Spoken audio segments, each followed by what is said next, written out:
What's good? It's your boy T Hyphen, and you welcome. Hey, look, welcome to an episode of all episodes. This is it. I got a long time homie, long time friend. We got so much history connection, man. I got to introduce him. My name is T Hyphen. For those who don't know, this is Dope Lines Podcast. First time, like, subscribe, share, hit that like button, subscribe, hit that bell button so you can be aware of all notifications. Get locked in, tuned in. We got people's looking in from the Bay to the A, to New York, to LA, all over, man. So welcome to Dope Lines Podcast. Now, my guest, my homie, goes by a couple of names. Y'all might know him from the shop, man. If you're from Chicago and you've been a hip hop fan and you've been a hip hop historian, you know Kenny Bo. You know the name, you know it, you know everything. One of the first cats getting radio play. And you also know the chef, Kenny Bo. And then if you really indulge into the music, you know Big Chuuch. So that's what we talking to, all three of them at one time, man. So, ladies and gentlemen, please give it up for my man, Big Chuuch. What up? Yes, sir. Good to see you again, man. Yes, sir. Likewise. You came through with this new project and shit, Big Chuuch. We definitely go deep dive into this album and shit. I'll check it out. But for those who don't know, who tuning in, trying to catch up with the Chicago history, please let these peoples know everything about you, man. That's a whole lot. I don't even know where we start, man. We go break it down. I don't want to bore them to sleep. This thing started back in '84, B Street. Let's talk about it.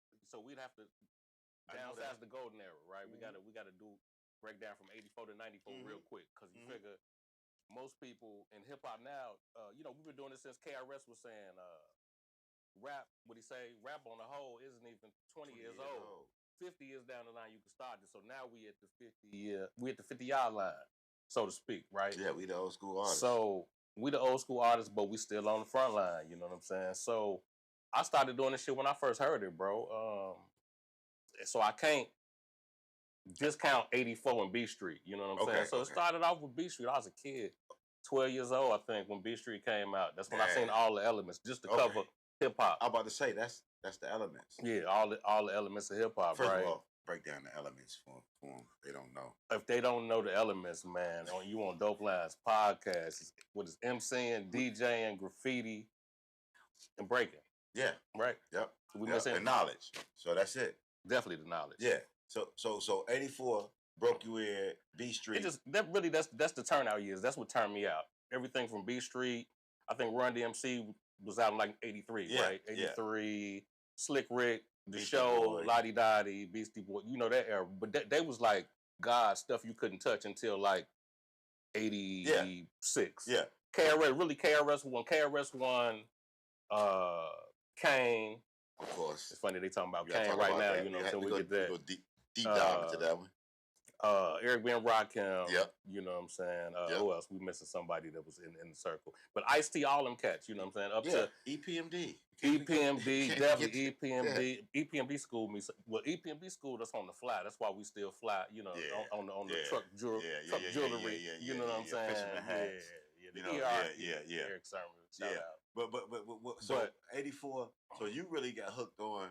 I got hooked in the beginning. I was blessed, man. I was hooked on the whole culture of hip hop. I saw it, I wanted to be it.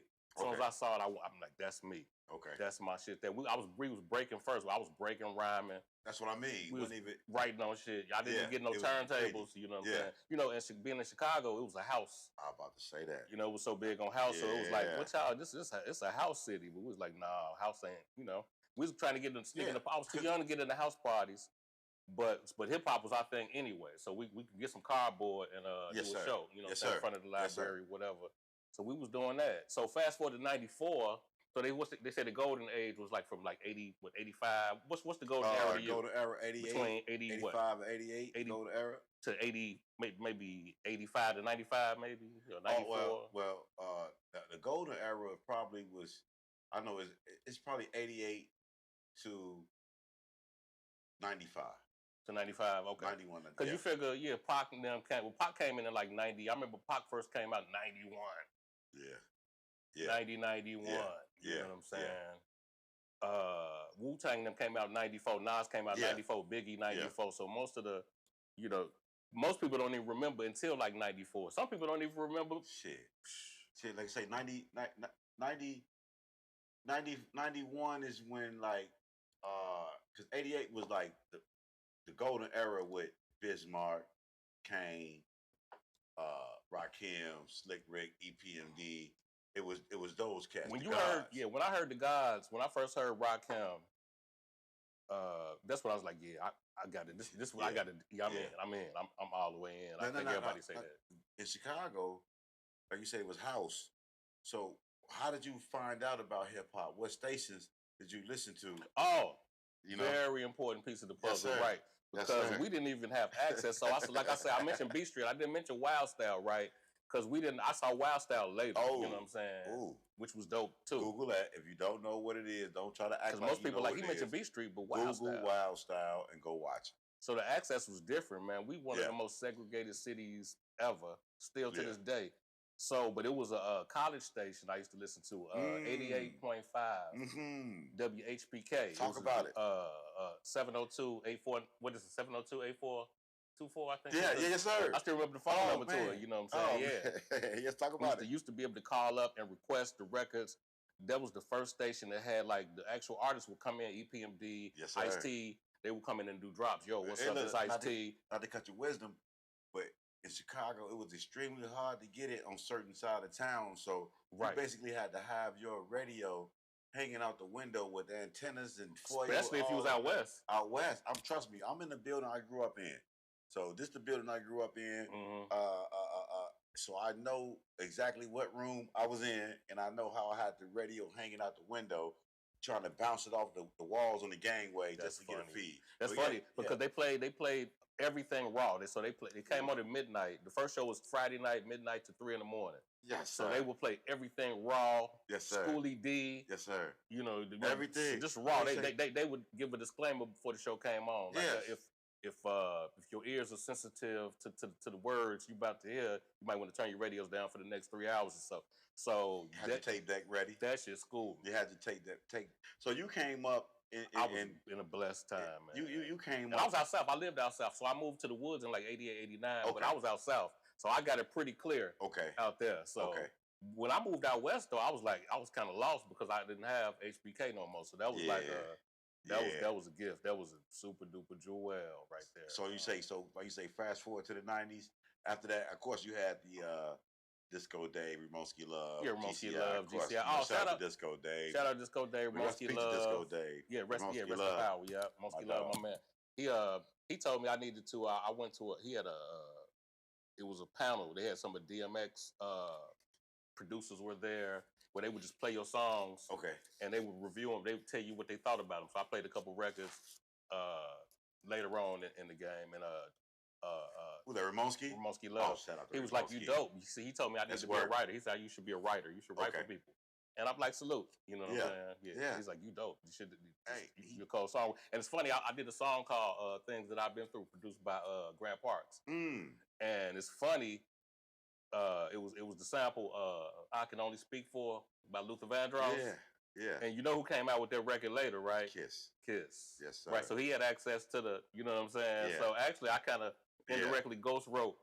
I'm about to say for your boy, you know what I'm saying. And Shout out Jadakiss, you know what I'm saying. Shout but I had that record first. I was like the reference track to it. You know what I'm saying. So we did that. So your first introduction to rap, what was what was the first introduction to rap like? Really, man, my mom them, they used to play the Breaks. Not the Breaks by Curtis Blow. Yes, sir. They was playing that in the hood, but really they was the Message. No, Double Dutch Bus too. That was the kid shit. My mom them was playing the Message. Mom them were deep. Cause they was deep. I was watching them, but they was what they say, all my children in the daytime, Dallas at night, can't even see the game of the Sugar Ray fight, right? So they was playing Don't Push Me.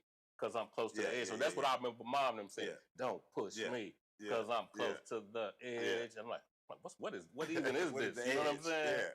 The edge. Who pushing who? I remember, we got to be kids too. I remember asking my mom one time, "What, Mom?" I heard her say something about I'm stressed out. I'm like, "Mom, what is stress?"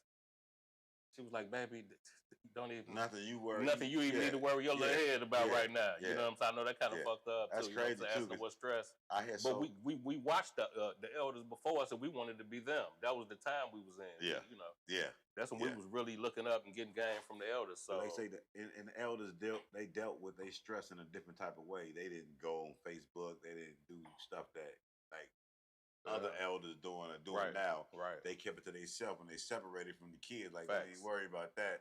Just be a kid. Right. You know what I'm saying? So yeah. So okay. So the 90s. So the important thing that I think we missing too in the 80s, between the 80s and the 90s and the golden era, Ready Rock, crack came in. So the world changed when hip hop came through too, right?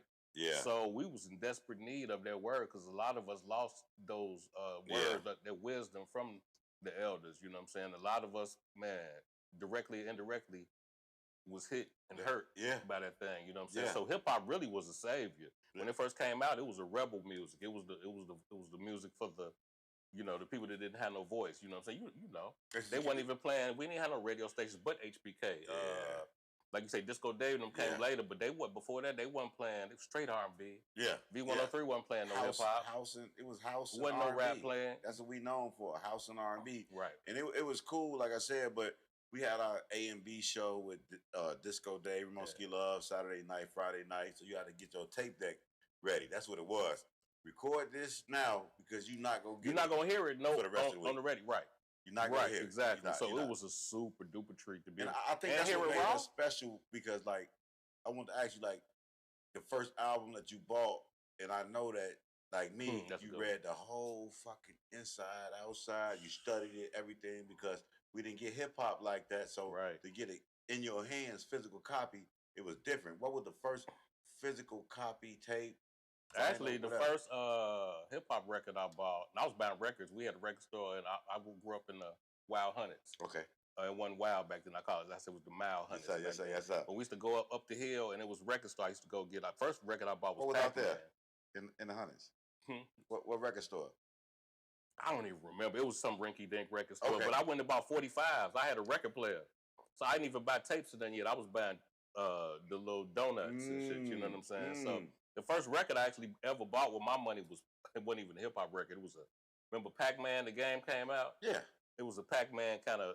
Somebody came out with Pac-Man. It was something I bought. Some corny shit. Oh damn! But the first hip hop record I bought was still on the donut. Was the Fat Boys?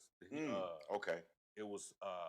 I think Fat Boys was the actual record. The B-side was the Human Beatbox, if I'm not mistaken. So I'm like, I got to get that. So you grew up a Crush Groove kid. Crush Groove kid. Like I said, 84. You got it. I'm taking it back in the. I'm bringing y'all back in the 80s. Yeah. What are you talking about? Yeah, a lot of kids don't even know who the Fat Boys. Fat Boys. You know what I'm saying? Fat Boys, but Google them too. But the first album I bought was it came out. I just found this out. I found it out, but I did a little Google on it. It came out in '87.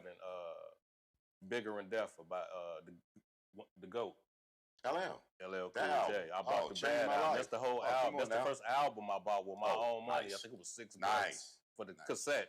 Nice. And then I was able to, you know what I'm saying, open it up and read it. You know what I'm saying? So yes, that part, I'm like, I got to do this. So that's like I say, that was my introduction to it because the first time I bust open or looked at mine was first rap album was Run DMC. You know what I'm saying? So it was like when that walk, and it was my favorite. And everything, that Tougher Than Leather, when that came out, it was like it was the Kings of Rap. It wasn't nothing, better than that at that time. But I wasn't able to.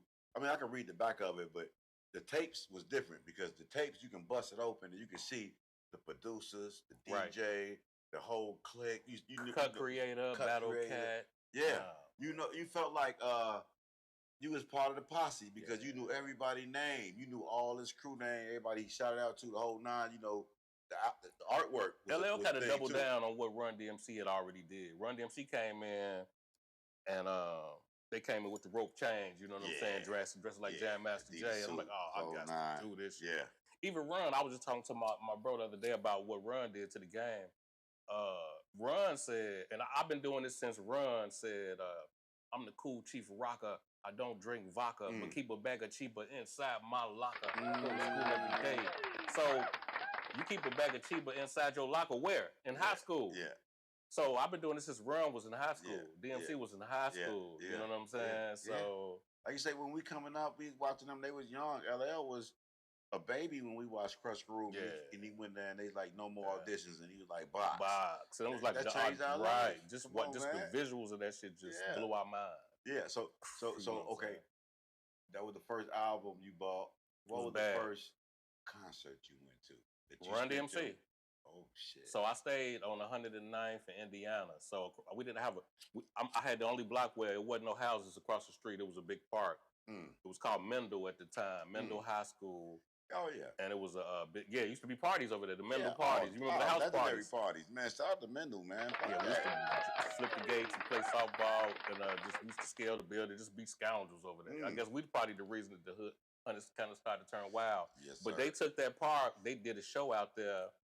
I'm not sure when it was. It was in the late '80s, but it was a Run DMC. It wasn't even a hip hop show, but Run DMC was on the ticket. It was a 2-day thing, 2-day event. And Run DMC was there. I'm like, Ma, I got to go. I ain't gonna ask you for nothing ever again. So she got me up in there. People was watching it from the rooftops all around in the hundreds because the park was so big. I was on Indiana. It went all the way to King Drive was the other side. So people was up on the roofs watching it, and I was in there. I was right up front, and I got to see run. You know the Crush Groove. He did the run. You know this thing they used to bring him off on the cut on the actual run. I'm like, oh, I saw that. That's probably to me, I love EPMD. Yeah. Don't get me wrong, but my greatest duo is Run DMC. They was the first, you know what I'm saying? EPMD was the second. They'll tell you that's their favorite duo. Had to be, bro. You know what I'm saying? I heard so many stories of Eric telling me, like, him being on a tour bus, waking up every day and looking at Adidas walk across. I wanted to be them, man. My homie, I used to rap with a dude named Chill. We was Chill Kenny B. Before Kenny Bogus, I was just playing on Kenny B. So we was trying to be them. Yeah. You know what I'm saying? And then so cool. Eric Sermon them, then they came out, and when they did the thing, I think their second album was the one. Of course, the first album was the shit. But the second album was the album when they was sitting at like at the lakefront somewhere. They had the two cars. The two cars that was intersecting. They was sitting on them like with the that shit was business. No, that was the one before I finished. Strictly Business. Strictly Business. Then it was not Business as Usual. Business as Usual. Damn, it was the second one. What was the second one? It wasn't that one, was it? It's probably on the wall. You got the plaques everywhere too. That's crazy. That one. We need to produce it. But the second album with that's crazy. This the album. I think this the album where it was just so fly. And not the one with the Janes, because all of them had the Janes on there. But we get the Bozak. Yeah. Came out. Steve Martin. Not the one with the Steve. Go ahead, Uncle. Not the one with the Steve Martin on there, right? Do the Stevie. Yeah. I think that was the first album, right? That was the first one. That was the first joint. The one where it was like a lakefront though. It was just I know what you're talking about. Legendary Picture. Yeah. Just legendary and they picture. backed it up. It was the record with they had Who's Booty on there with certain that one unfinished. Because you know they was battling the sophomore Jinx when that came out, right? Yeah. So they did the So What You Saying was on there. That was the breakout joint on there. Yeah. Shit. And that's when they 30 days later the LP went gold. So What You Saying? That's when they got into it. Rakim. Right. Well, that was my shit too. So that shit was smacking in my hood. That boom boom. Boom, boom. Hell yeah. That time keeps on slipping off the first. That was off the first album. Hell yeah. But that's when I first fell in love with EPMD. I'm like, oh, these dudes is hard. They represent, and that's really been what made me survive all these years. You asked why I started, but I think the bigger question is, man, how are you still here? Yeah. EPMD really is the reason I'm still here.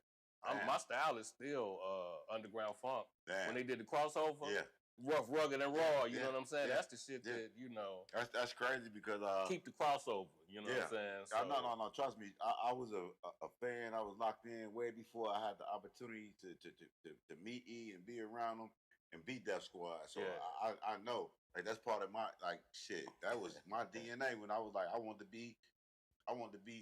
be Paris though.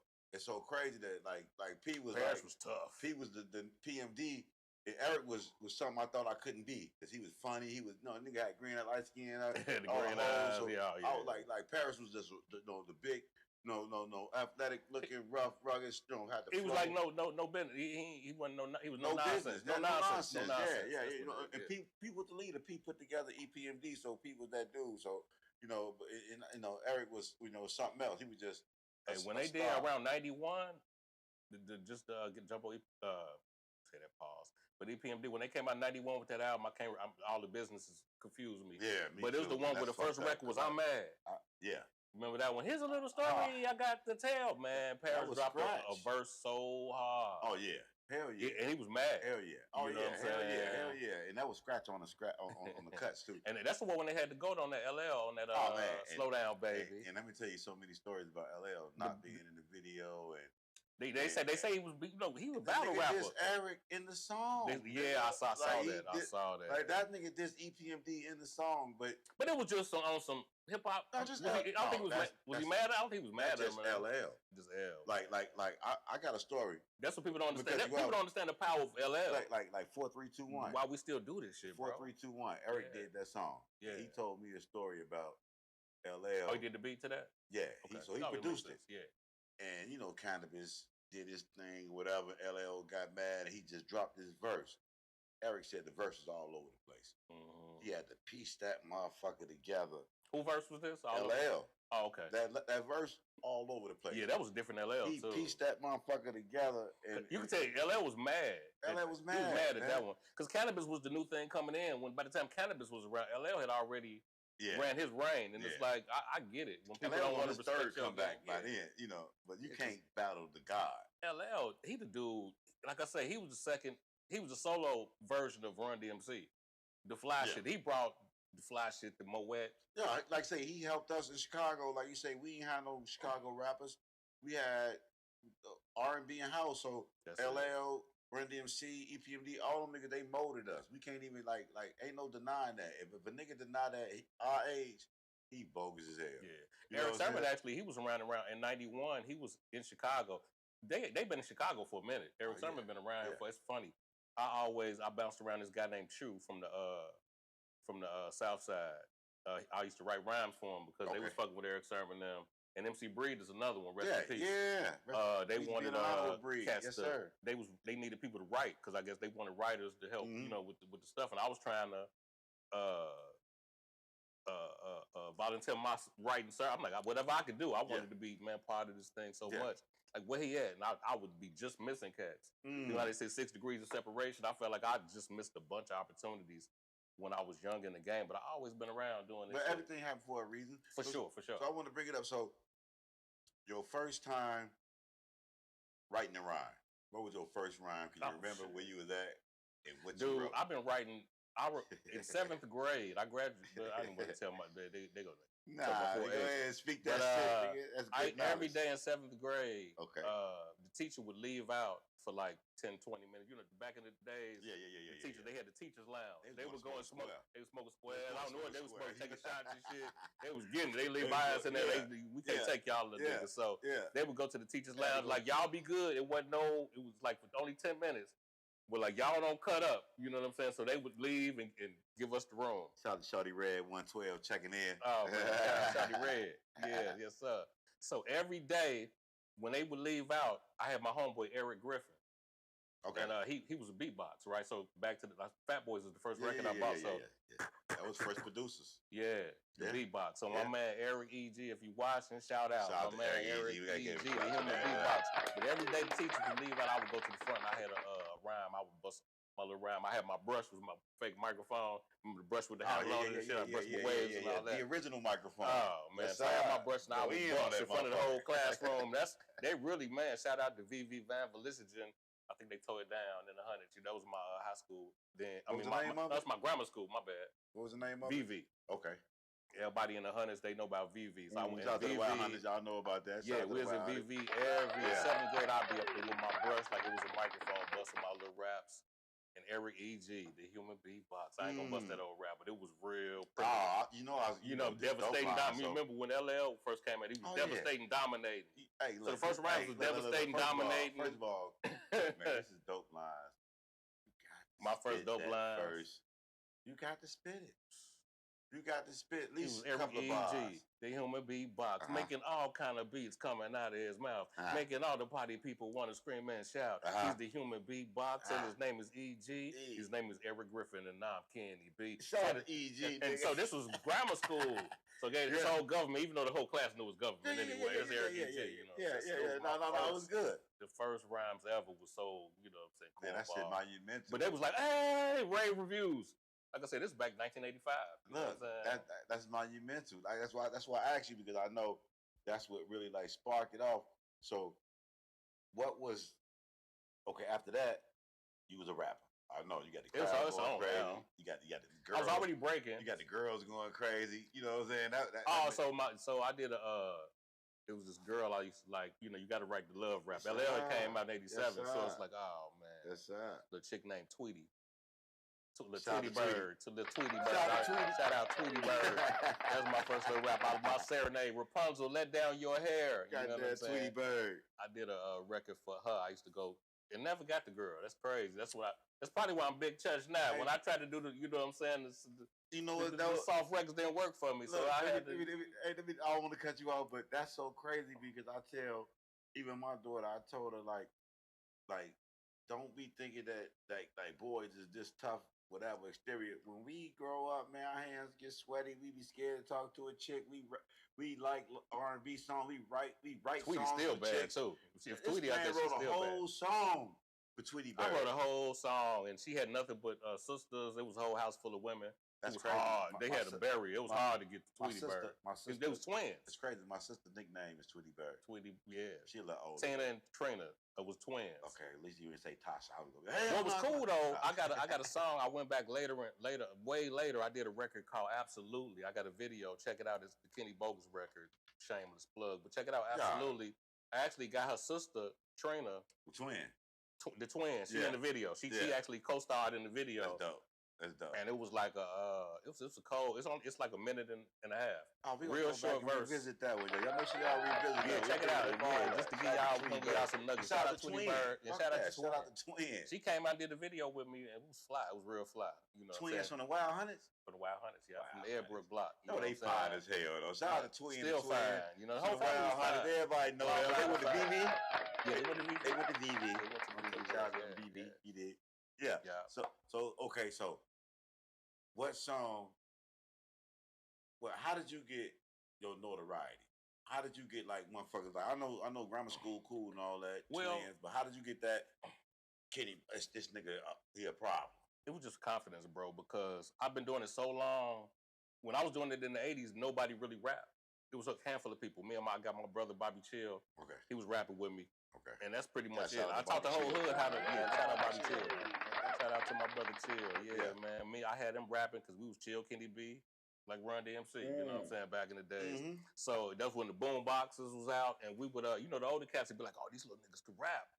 So we'd be just in the park, just freestyling out, you know what I'm saying? We smoke out a little cheaper. Yeah. You know what I'm saying? And be just rapping for days. Days. And the older cats, they would really, that was your cosign. If the older dudes told you was good, you was good. Yeah. So I had notoriety from the Hunters then, but it wasn't no studio. So I wanted to take that. This was just beatboxing and shit like that. So it wasn't no studio. So I moved to the woods at '89, and I was like, man, it seemed like it. You know, we segregated, but when you move to, and I say the woods, like Maywood, I moved to Broadview, and they was more privileged. Like there was the suburbs. No. But like I say, I'm from out west, so I understand. Maywood was like the privileged West Side people that was able to move out the hood. And I know what you mean because I want to say this, because it was everything. It wasn't no bad thing. It wasn't no sucker shit. You know what I'm saying? It wasn't no bad thing. That wasn't a bad thing. I think people want to be so attached to the hood. You know what I'm saying? But the hood, we didn't have shit. Man, Maywood motherfuckers was players and hustlers who made it. Kenny Rose. It was a dude named Kenny Rose. Kenny Rose. You know about Kenny Rose? Yeah. He used to ride in the Too Short Cadillac. No, I ain't heard like the mayor. He be waving. He would ride down the street. Yes, when I moved out there, he would ride down Madison and Kenny wave. Rose. Yes, sir. People would wave back at him. Yeah. I'm like, who is this? And look, I'm a barber too, so I know plenty of shops that was out in Maywood that was famous. Barber shops, all the barbers. My man Tracy and E. All my homies, they all worked out there. I went to barber school. They all came from Maywood to come out west to come to barber school. Yeah. That's how I met all of them. But they all had their fathers' own barber shops and they had houses. Maywood was motherfuckers who hustlers who made hustlers. They was hustlers. They was quiet. They was hustling. They was quiet. Yeah. They didn't have it wasn't loud. You know what I'm saying? Back, until later on. They can park their cars in their driveway and it was like down south. They would wave, people ride by and they wave back. You know what I'm saying? It was almost like somewhere in the South. And niggas had studios in their crib. My point. They had studios. So I moved out there. I was like, man, y'all got studios? Yes, sir. Yep. Y'all got, what the lying. rappers, you know what I'm saying? The first studios, Jack. They had something in Proviso West called the Christmas tournaments. Oh, man, legendary. You ever been there? Man, come on, man. Well, we would get fly. In like Harlem, they talk about Harlem. Yeah. That was our Harlem. Boy, we get our fly shit. Michael Finley, all of them was out there hooping and shit. Michael Finley, Mike Finley. Donnie Boy, Sherelle Ford. Sherelle Ford dunked on me. I went to school with Sherelle Ford. I got dunked on by Sherelle Ford. You got dunked on by Cole. Sherelle Ford. And Mike Finley had the little Jerry curl back there. Yeah, man. Shout out Mike. That's my man. He went at Jordan 1-on-1. Yes, sir. Yeah. Oh, yeah. He was cold boy. Maywood, Bearwood. So man, I moved out there, but it was a lot of. It seemed like it was privilege, but it was like a Harlem Renaissance out there, man. It was a lot of talent. I met a lot of who? Foes. It was some foes out there. Yeah, you know. I don't know why, but all the foes, man. It was a lot of fun, and it's funny. I came up. That's how I came up. That's my branch and shit out south and shit. Damn, for real? Yeah, in the Hundreds? Yeah, the Hundreds. Yeah. People like it was foes out there. Like, I'm looking shit. Yeah, damn. Okay. Yeah. I want to get it. That's a whole nother story. That's a whole other episode. We'll talk that off camera. Yeah. That's whole other. First of all, they can't get into it, so they don't know. So that's a whole episode. Yeah. Four fingers, no thumbs, baby. But I did it from the south side, and it's funny. It really ain't no secret though, because I ran into foes on the west side, like Turtle Banks now. Yeah. Twist and them, they all foe. You like got my foe up. That's you know crazy what I'm saying? too, because I got a question I was gonna ask you, but I didn't know if you was really gonna be like. We talking. If we talking, we having a conversation. Let's come. But I'm gonna ask you this. I want you to answer this later though. But I want you to give me and I call it Mount Fonam. Mount Fonam, Rushmore. Yeah. Oh man, Mount Fonam. But think about it. We gonna come back to that later. We'll come back to that Mount later. Fonam. That's crazy. Mount Fonam. I said, damn, the Foes. One more time. I was thinking like the Foes got a lot of good rappers. When I thought about what gang had the best rappers. Oh, the Foes. Foes, it's a couple of on the come up. I grew up with some niggas that was like Liffy Stokes. We went to grammar school. That's my people. Yeah, Lift come to the crib. We went to Resurrection. You know what I'm saying? So we grew up like he had. I posted a picture like, what famous rapper am I standing next to? Like seventh grade. I think it was 8th grade graduation luncheon that we was at. We was clean as hell, and he was like, "Yeah." He like, "Man, you gave me my first mixtape, New York mixtape." Yeah. And I remember my uncle gave it to me because his girlfriend was white chick. She went to Notre Dame. My uncle went to St. Pat's. Yeah. So she went to New York and she brought back the golden era, Rakim, BDP, all that shit. So I had put it all on the mixtape, and I gave Liffy Stokes the mixtape when we was shorties. My man Calvin. Liffy MC. Oh man. I didn't know. Like I thought that was that was another culture shock for me. You know how they segregation though. You know what I'm saying? Yeah. They said the South Side was like common sense and this guy, that guy. We went to Resurrection, so we was lyrical. Like we grew up. But then they thought the West Side was just like Wood Harris cold. So the West Side was like that for the majority of it, but it was just a certain like we went to Resurrection. So they knew. I just say your style is your style, but they knew their history is what I would say. Cause I had candid conversations with Liff and shit. I didn't even know. I joke with him, cause I'm like cause he's still doing music to this day, and he got a lyrical. He got some lyrical projects where he rapping not like you would used to hear him rap. Yeah, and he said something about filth and squalor. I said, boy, but he's talking about the sages. I'm like, boy, what? I said, boy, you rapping like you been reading books. He like, slow down, fo. Cause a lot of them, back in the foes, like, come on, fo, don't do me like that. The man with the Resurrection, man, shout out to everybody with the Reds. My real student go tap in. PhD. Yeah. He got a couple of happy grams. Yeah. But so I definitely got to bring you back to that. Remind me about that Mount For sure. Phone now. Okay, I got you. But so you brought us to Maywood. So I moved to Broadview. I hooked up. And I went to Proviso East. Because I damn near didn't graduate, man. That shit saved my life when I moved out there in '89. Okay. Know how that go. Started going to the studio. Exactly. You know the story. Again and again. But I went to the studio. This guy named Rox Davey had Basement Records. What was his name? Rox. Rox Davey. Wait. On Bellwood Avenue. Hold on. King Ronnie Ron. I'm gonna take it back because I was in this clique, Two Raw Crew. This is how I started off. Shout out to DJ World, DJ Pearl, Key Man, my Uncle Roger. And they took me to Rock Studio. You been out there? I started rapping. And that's how I knew that. That's how I met everybody. That's how I knew that Liffy Stokes was rapping. He been out there too. He told me about that. He was signed with Rocks. Or he had some type of deal with Rocks. Wow. That's how when I caught up with him after Resurrection, I caught up with him in the studio and I heard him and it was not Liffy Stokes. It was Pacific. It was. Oh, it was something like that. I forget his name. I'd have to get direct. Direct no. You call Turtle Banks no. Yeah, I should. Man, I might be able to do it. But it was well, Turtle Banks might know. Yeah, Turtle Banks definitely gonna know. That's a mother. Shout out to phone now. Yeah. Phone now, man. That's a lot. You talking about that, man? That's a big ass Mount phone now. Hey man, them my niggas too, man. Yeah, man. But that's how I know about rock. And I was when I brought Liffy Stokes, I'm bringing him on. I was gonna bring that up. But so you was out there in the studio with Rocks. Yeah. And he had the crib. He had some $15 an hour. I got my first. I couldn't even get a job on the South Side, bro. I got my first job was at Jules. We called it Jules. Yeah. Ain't no S on it, but I worked at Jules back in '90, some shit like that. And I had enough money to buy Jordans and studio time. You know what I'm saying? So I took my money. The money I was spending on Jordans and getting fly. That's crazy. Cause my cousin, my man Shaq D, man. I wrote rhymes for all my people.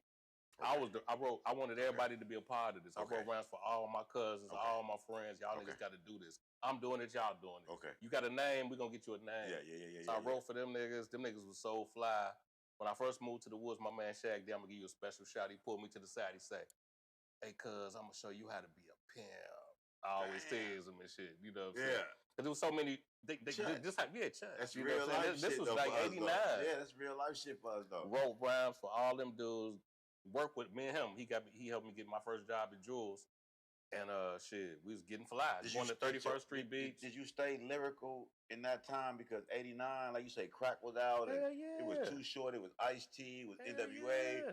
So it was hard to stay lyrical because everything was. Well, Ice Cube came out. Then Ice Cube, when NWA came out, Ice Cube was the lyrical. Yeah. Oh, now I can cuss. Yeah. A bitch is a bitch. Yeah. What? Yeah. So what for poor rich? And a little reckless. So, because Ice Cube was like. So you know who Cat study. Ice Cube studied KRS.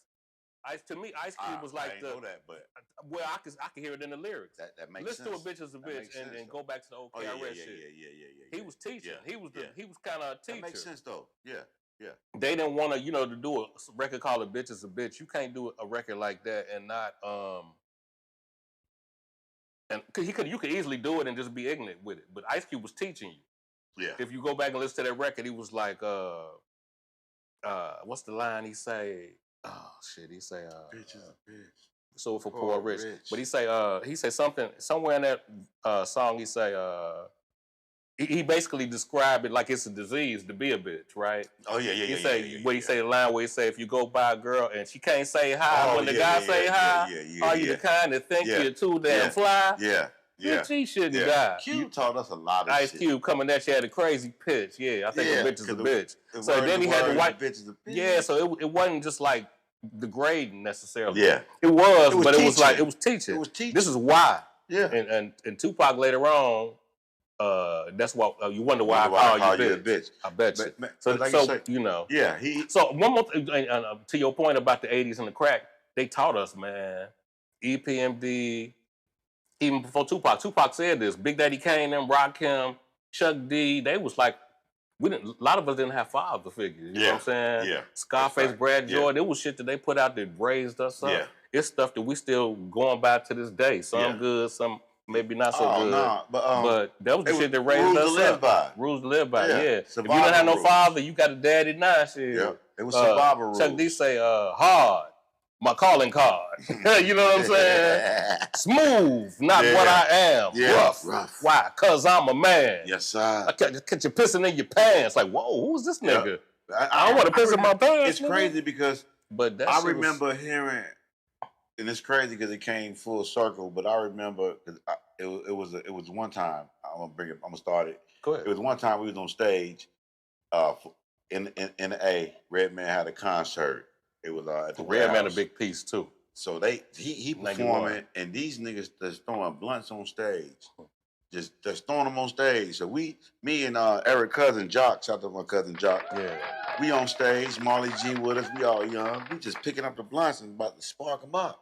That nigga Eric damn near tackled us like, nigga, put that shit down, nigga. You don't know what's in that where shit. Where that shit came from, right? So we like, damn. But like I say, it's full circle because I remember hearing Eric say, "You sniff blow." Hell no. Hell no. Got my whole life ahead of me. No time to be sniffing. Where they get that from? Find out. Then they start. Yeah, they cared about it if their parents found out. Yeah. Then they start ripping. That's a slick Rick. Hey, young world. You know what I'm saying? Yeah. Hey, young world. Don't fuck your shit up. Those are lessons that we heard and subliminally is stuck in our head. That shit's still in my head to this day. When you say, as soon as you say it, I'm like, I know exactly what you're talking about. Every time I think it always that shit, we still living as men. And man, I can go to the A when I moved to Atlanta and I'm fucking with strippers and Magic City and Nickies and all over, and they bust out the soft. I don't know what that is in Chicago. They like, I do soft, so they bust their little shit out there. I'm good. Yeah, I'm good. I don't know about it. I have to hear about that later. I heard it's in my head. Yeah. You know what I'm saying? I ain't sniffing nothing. My parents found out. Then they start riffing. So I stay okay because I'm the E. You see sniffing at a whole nother level. You don't know what they sniffing in Chicago, but it was, Harati, the goddamn it, it was blows and cocaine. Facts. So when you start sniffing like we ain't doing, I'm good. And that's another thing, man. A lot of us fell victim to the drugs, man. I smoked my little reefers. Yeah, as they called it back in the day. Yeah. You smoke your little reefers, but that was pretty much it. Yeah, that's it. So we gonna take it from Maywood. You would rock, and that's when you got your first hit song? No, that's when I first started doing records, and that's why I met everybody. Okay. That's why I started meeting all the cats. I'm like, introduction to just who was dope out here. Okay. I met a dude named Dean Farmer. I met the Farmer brothers. Dean Farmer, Lee Farmer. It's names that you probably won't even know. Yeah. But Dean Farmer, he was mentored by George Benson. He played guitar, cold guitar. He a cold guitar player. Yeah. But he got plaques. He got a plaque with a Jay-Z he did on the American Gangster soundtrack. He did the Say Hello. If you go to that, he did that record for him. He did a record he got a plaque with 50 Cent. Not the Candy Shop. It was Amusement Park or some record like that he did with 50 Cent. But he got a plaque for it. He got a gold or platinum plaque with him. Shit, but that's my man to this day, man. I just did a drop on social media about. It's funny, and I've been doing like my origin stories. I'm doing like a little series. I'm doing. Okay. Everybody who follow me know what I'm talking about. Where I've been talking about basically my origin stories. When I talk about why I moved to the woods and shit like that. Okay. And it's funny. It's almost therapeutic talking about having these interviews and talking about that because you almost forget when you've been doing it for so long. Man, I did that, and Dean called me up, and he was like, I'm gonna talk about this one right here. We got something coming. I ain't gonna say too much about it, but he called me like, oh, bro, I got something for you. This dope line. So it's a movie. Exclusive. He invited me to do he want me to do 8 or 16 on this. He got a movie, a horror movie. Okay. That's shit. Like, I got you, bro. And I appreciate you know what I'm saying, for good luck, you know what I'm saying? I'm like, oh, man, So you gonna do a score? Yeah, I'm doing my scores and shit. So, we get into it. Ain't nothing wrong with that, man. But it's all about my village. Like I always tell people, my stories really is about my village, you know what I'm saying? People like you. Yeah. Even you. I remember I hit you like maybe through Terry Cole. I was doing taste this, trying to get gear. And I'm like, where can I get some shit pressed up in Terry Cole? Yeah. Grant Parks pointed me your way. And I hit you. I'm like, what's up, man? I'm Kenny Bogus. And I typed in the thing. You're like, nigga, I know who you is. I know the fuck you is. Yeah. I'm like, way back, you know. So I'm like, man, I know who you is, nigga. So let's bring it to that. So after you leave rock, you meet all these people. How did you meet Grant Parks?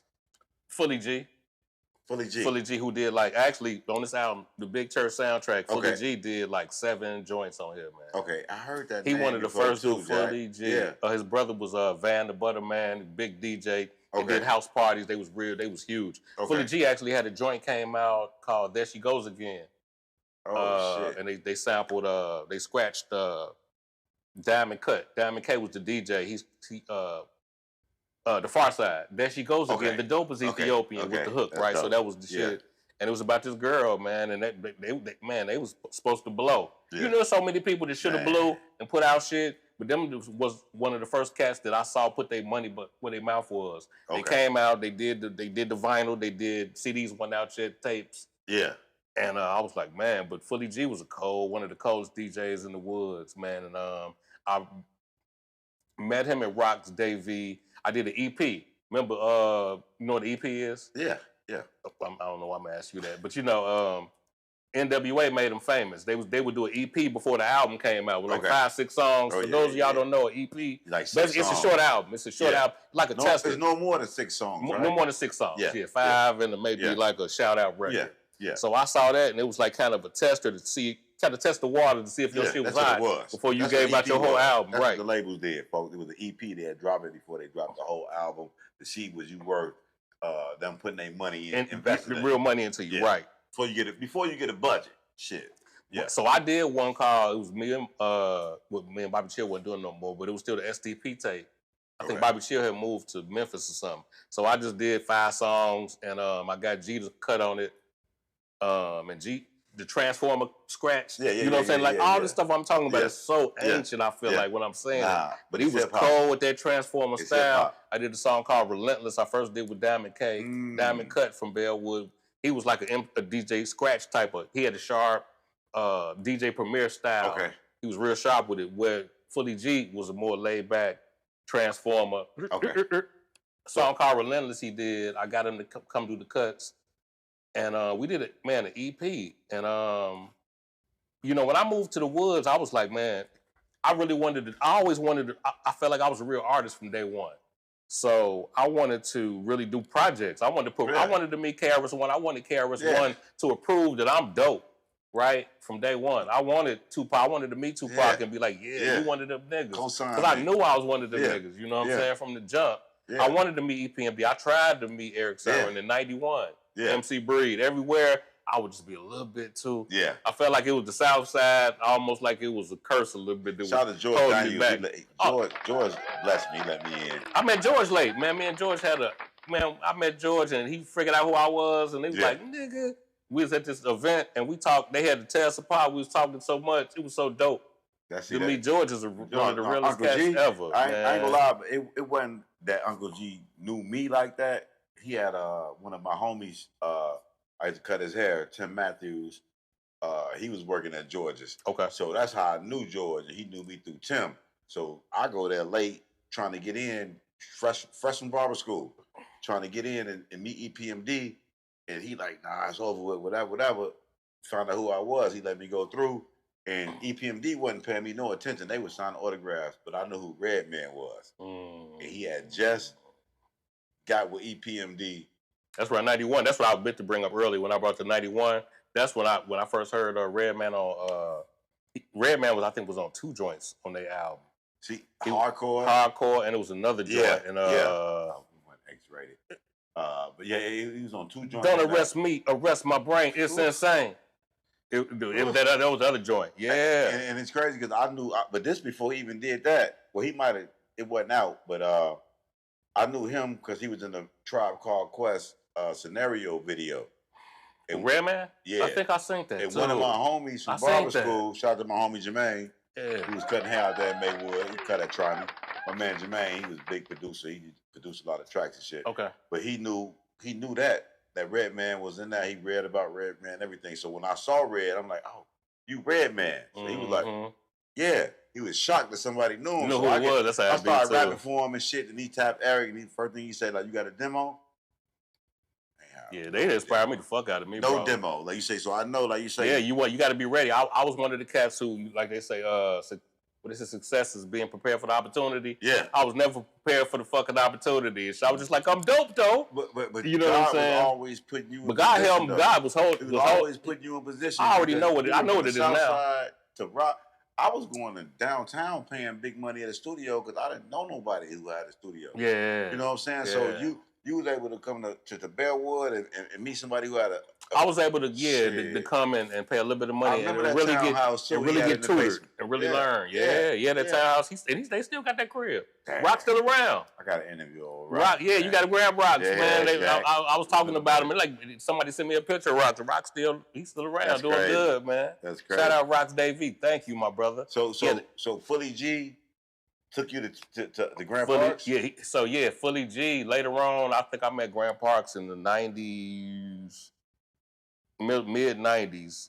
I had been doing my thing, doing little shows and stuff like that. I got with my guy Mark Morrell, who introduced me to Raw, who managed Twister. To this day. They was doing like mixtapes and shit like that. Mark introduced me to Raw too. We gotta bring you in. Oh, Raw, yeah, my man Raw. They introduced me to basically the whole West Side Lift. They took me to Twisted them videos. I think I forgot the big one. They had the alligator in the video. Ride ball with us. Oh yeah. Johnny P was in that. Yeah. Said Johnny. Yeah, rest in peace, Johnny P. Man. Yes, sir. Damn, I just got the actual question. I be taking the scenic route to these questions. Oh no. I was asking you about you meeting Grand Parks and all that. Oh yeah. So I met him. So I was just the stuff I was doing up until I met him. I was doing stuff. I had Fully G just took me out. I was looking for a studio again. You know what I'm saying? Really looking for studios. Like, man, and looking for beats, really. Not even a studio, but beats. And I got a rhyme where I talk about how Fully G introduced me to Grand Parks. It felt like Eric B, when he took Rakim to Molly crib, it was almost a mistake. Like they say, because Rakim wasn't even supposed to be the guy that was going over there. It was supposed to be like Freddie Fox. But Freddie Fox was doing something and he didn't show up. So Eric B ended up bringing Rakim over there. So that was like a godsend. I know Alvin B through Eric Sermon, who put the whole Eric B and Rakim together. Rest in peace to Alvin B too, man. But yeah, that's crazy. I remember that name too. Yeah, he just died. It's just like Vance Wright. You remember Vance Wright? Yeah, DJ. Vance Wright. He's still around? Yeah.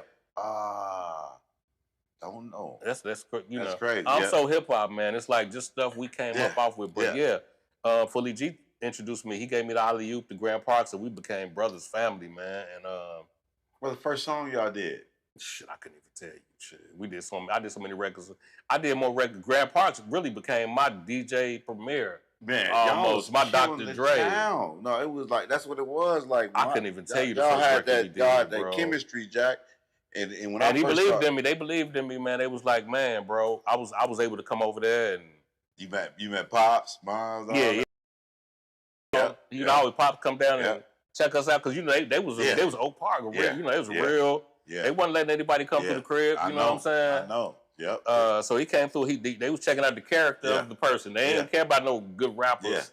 If your character wasn't right, the assignment is alignment, right? No, ma'am, and all that. Yes, sir. But James had to, I think they came and read me well, and they was like, man, So you was down there with once I got there, I felt like we was home and shit. Home base. Yeah, that couch and looking at all that polo gear. Oh yeah, polo and fly shit. Again, them some other fly cats. Man, they was polo down. They were different. Oak Park fly, it was a different fly. Man. So it was so much culture, man. I was just I was just soaking in the culture from when I came from '88 to when I met bro father in the house. Yeah. You know, they had equipment, they had family. You know what I'm saying? Like you said, and just dope people. Yeah, just dope people, man. It's just organized. Yeah, and that Grand Parks, he was a big Diamond D dude. So I know what he loved. Yes, sir. And but he just loved. He got an ear. He always had an ear for just real raw shit. Those samples, he been nice. And he actually Grand Parks was one of the first dudes. He saw the changes before they was changing. Yep. The MPC 60s, the MP. I take it back to the MPC 60s before the MP 2000s and all that. Yeah, bro was. FL, we weren't even recording records. We would bring I'll bring my guy and banging out shit. We probably from 95 to Echo did Windy City, one of my biggest records. Okay. You found some nice producers, man. Yeah. Really. It's funny. I wanted Echo to produce my whole album, but around out south, when they was doing the Seawall shit. So that's another thing. I was right up in there. I know the name. Bo and Gotti. Remember, that's when Bo and Gotti was about to pop. So I was in the place to be the whole time, bro. Yeah. Everybody in the game really know. Most people and I felt solidified. I got comfortable because I'm like, everybody know me. ain't nobody really in the city but Color One. Shout out Color One, Shout too. out to Color One, Color man. One, You he put already on, you know what I'm saying, Max the whole Crew, Max Crew, you know, mastered all that shit. Talking slick. Let me slide over the Blues. Shout out to Pink House. We didn't bring him up. I ran man, you did. I know. Shout out to Pink House. We didn't bring him up. I ran man, you did. I know I had one somewhere. But yeah, they played what Disco Dave and Most Love did. They had their thing. They would fourth week. I don't know if it's DA Smart. I think Walk With Me maybe. Okay. I give it up to Pink House. Showed Me Love on that Windy City Blues record, man. Okay. And people, I ran up on Mark from Karate Records last night. We know, like, I mean, he gave me a number. He like the Kanye crib. We got caught up with that switch of the music, but like Chicago, like it was still new to us. So a lot, the sisters, I know they father used to teach karate on Washington Road in Atlanta. I don't know if they broke up between yesterday and today. But a guy was from Chicago. Tasha Scott. Yeah. You don't know if you know Rock, but yeah, I was down there with them. I stayed in their crib for a week. I was about to sign Juicy Time. I think it was their production company. I about to sign a deal with them. And she was writing, because Escape was kind of at odds or whatever. I don't know what they had going on, but I was down there with them. Yeah. And she was putting me up on records she wrote for Whitney Houston. I'm like, oh, y'all doing. So it was just crazy, just meeting people in the game. And I was lucky that I wasn't starstruck. You know, I was blessed. I was able to meet these people and be like, oh, y'all regular people. You know what I'm saying? Yeah. Showed me a bunch of love. Shout out Tasha Scott. Yeah, especially them. They was always mom. They served us up some dope, delicious food. I ain't gonna lie. They was always different. Like, and it's crazy because they probably don't even remember. They was humble though. They was real humble. I remember meeting them in working at me and Kim Sermon. Mm-hmm. We was working at a barber beauty shop on Washington Road, and their father and mother used to come in there, and they stayed in an apartment complex across the street from it, and their father was teaching like martial arts or something like that over there and shit, and I used to see Candy and Tiny at the restaurant. It's a Chinese restaurant in the plaza with Piggly Wiggly. It's like on Washington Road. Piggly Wiggly. And they used to be in there all the time eating. And they was like, so they was regular, Atlanta chicks and shit. All of them was just so regular, like you said. So I know it wasn't no money in it, but like I say, but they was always sweet and humble, and you'll always see one of the sisters in the mall with her guy. You know what I'm saying? And you could tell they was different than. Yeah. No disrespect to Tiny and Candy, but they was always different than them. For sure. And I think that's my thing too. I didn't realize how this business. Yeah. That's the thing that I'm to this day I'm learning. Business is business. Yeah. You got to shout out EPMD Strictly Business. Yeah, yes sir. You gotta be on your business. Gotta be on it. Any artist getting in the game, you ain't asked me this question, but stay on your business. Especially now. Yeah. But be yourself. You know what I'm saying? Be humble. If you got your humble, it's time in the place. It's time to be humble. Sometimes it ain't time to be humble though. Yeah. You know what I'm saying? Sometimes you gotta pop out. You gotta pop your shit. Like you know what I'm saying? Yeah, you gotta pop your shit. But they say when you put in so much work, it's almost natural. You be thinking that people just gonna know, but they don't. Because businesses, you could be the coldest artist. You know what I'm saying? The game is set up to fuck over the artist. It always has been. Probably always will be. Yeah. Record company rule number 4080. And you already record know. Company, the rest. They super shady. You already know. So you just got to be super slick and kind of know. And that's the Mac game, big church. You know what I'm saying? That's why people like, why big church? I can't come in. There's no little church. Nah, on every corner. What they say? On every corner, it's a church and a liquor store. You ain't finna overlook me thinking I'm one of them little churches. You know what I'm saying? No, we a big ass cathedral. Cathedral. You know what I'm saying? People. So let's stop that right now. Can we stop that on the Dope Lines podcast? Can we put an end to people asking me why big church? Man. Okay. Listen. No more asking why it's big for the church. Why is it got, Just understand it's big church all day, every day. Too many years in the game. You already know the man took you from 84. We ain't even done yet. We only in the 90s. And now you understand. We ain't even made it to 2026, damn near 2027. Yeah. This year going by fast. So you already know that church. Time ain't waiting for nobody. Church was in progress. Church on the move like never before. The move, man. Church in progress. So you got your big record out there. You making noise. You on the radio. You're on the radio. Yeah. You're on the radio. You know what I'm saying? So, like you say, the shows. You doing shows too? You thinking the shows? I'm doing shows. So we did the Click before E2. Remember E2, the big fiasco? Yeah. We was at the Click, man. We had thousands. We filled the Click up. Yeah. And Dr. Love, remember Dr. Love? That's used to be on WGCI. Oh, man. He didn't even know who I was. Yeah. They only had me as Kenny B and Tasha Scott. Yeah. He was like, I don't know who this dude with Kenny B, man. We told that club, I brought some. It was so packed. You know, my unplugged thugs, you know what I'm saying? My thugs from back in the day was in there. When we finished, like, unplug. And he was like, I don't know who this nigga is. Deep. Because, you know, the radio was so disconnected from the streets. And that's what, see, in New York and different places, they would be like, we got to figure out who this nigga is. Yeah. But they didn't do it. Yeah. You know what I'm saying? I'm like, we turned the whole joint up. We did the Cotton Club. Rest in peace to the Cotton Club. Man. The Click. That's what's that other spot? The classic joint I did with the Wreck. Oh, fuck. I know y'all did Sub T and everything. Yeah, definitely Sub T, but it's another joint kind of down. What's the one that closed down? Then he got the Direct. The Shrine. The Shrine. The Shrine. We did the Shrine with MC8. Damn. From Compton. We did a record with Direct. Bring That Money. Yeah. You up on that record? One of my favorite songs. Bring That Money. Me, Direct, and GLC. Yeah. Church, for real. Man, all my player partner, man. Shout out GLC. Shout out to GLC. We performed that live. All us. We performed at a few places, but GLC came out to the one at the Shrine, and we did that. GLC definitely came out. Yeah, he came out and did his thing. Yeah, I wish we still had the footage on that. That's crazy. Yeah. If y'all got the footage, shoot that through, man. Of course, Direct was on one of my first podcasts I did in Chicago. That's my brother, man. He always been around. Anytime I need him. The West Side, man, is the best side. I'm Drama Award. I don't give a fuck what nobody I heard you say that, man.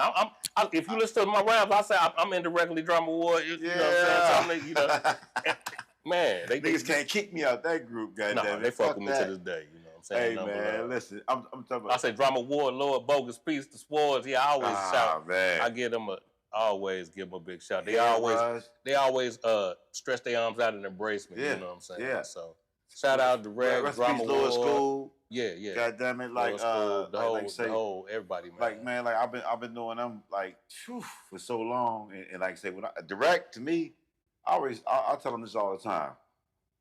He probably got the best flow in Chicago.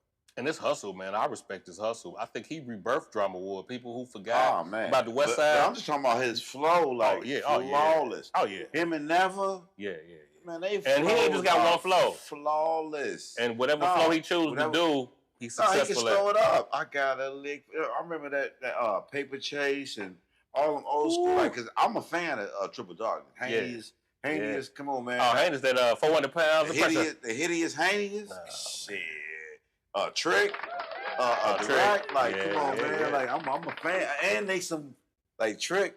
I've always been a different type of dude. Like, Trick, for sure. He one of the first dudes I met. I met Color One Trick. I'm like, nah, this dude, you really a rapper? What is it that you really do, brother? Trick is everything. That's my man. How to rap. He just happened to know how to rap. You know what I'm saying? Trick is everything. So he's like, shout out to Trick, man. Yeah, and they real dudes. So they come and check you out, make sure you on the level. Oh, hell you know what I'm saying? So it's like, Shake Bag, he in the video. If they like you a real motherfucker. Yeah. If Shake Bag, Trick, everybody you name it. Direct, Hideous Haney's, all them niggas, man, hair rush, they fuck with you. You a real nigga, man. That's off top. And I didn't know this though. You know what I'm saying? So I'm coming in, like I said, Mark from Karachi Records introduced me to the West Side.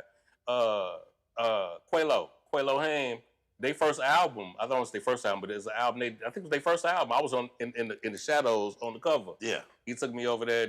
He made it a point to introduce me. You got to know these dudes. Yeah. What you saying about him? He saw that and he wanted to. You know, you out from Maywood. I don't want you to get drowned out by this. Maybe what they was thinking about. Oh, he's some suburban. I'm really ain't even from out there. I'm really from the hundreds. I'm from the Wild Wild. Right. I came out here to find the studio. Yeah. But I found love. You know what I'm saying? Yeah. So yeah. And man, it's just amazing. Man, that's crazy. So that, like, how that song come with you and Direct? How did y'all even start? Oh, so I moved. So in 2000, man, life be life. Yeah. I was going through baby mama drama shit. It was crazy. I was going through life, and I was working jobs. I lost my job. I was working, Had a good ass job. I had to take all my 401k. That's what made me. I took all my 401k out in 2004 Life. to do Life Be Life and to do the album. I'm like, fuck it, I'm gonna bet on myself. I always was a bet on myself kind of nigga though. Yeah. So I took it out. We gonna do the game in the raw one cut. I got bread. Fuck it. I'm young nigga. You know. Did that, but I ended up moving to Georgia, boy, in 2007 for like 6 years. My second home, ATL, Georgia. Man, dope. Shout out to everybody down there. I was in Athens, Georgia. Okay. And I wasn't in Atlanta. So people are like, why you ain't go down there and just get with Gucci Mane them? Because I was in Athens, nigga. Yeah. A small-ass country town. The Bulldogs. The Bulldogs. Yeah. I was down there. I was right down the street from the college. Yeah, they say it's about the Bulldogs. They don't play no games. Met some amazing people down there. And I had to refine where's the studio down here. And I met some dope ass people down there, and they introduced me to a studio. It was rough though, but I was trying to making music out there. I did a little something. That's crazy. Yeah. The funny part, when I was in Georgia, it was like a real crazy because everything down there they was doing kickbacks at the crib. Yeah. Yeah. All they was playing was Gucci Mane. In my mind, they was playing a lot of Gucci Mane. Young Dro. Young Dro, dope. Oh hell yeah! One of my favorites. My homie, shout out to Young Dro. Shout out Young Dro. Yeah, but I was trying to find my lane. You know what I'm saying? When I moved down there, they was like, "You talking too fast? Why you talk so fast? You know, you trying to fit in." I'm like, "Yeah, I'm finna jump in the car." They're like, "What the fuck is the car?" The car. Yeah. We get in the car. We gonna get in the car. Go to the store. They're like, "No, the car, nigga." Pop. Yeah, you know all that. You get a pop. Yeah. They talking about tennis shoes. They call them tennis shoes in Georgia. Gym shoes. Yeah. What? Jogging suits. Yeah.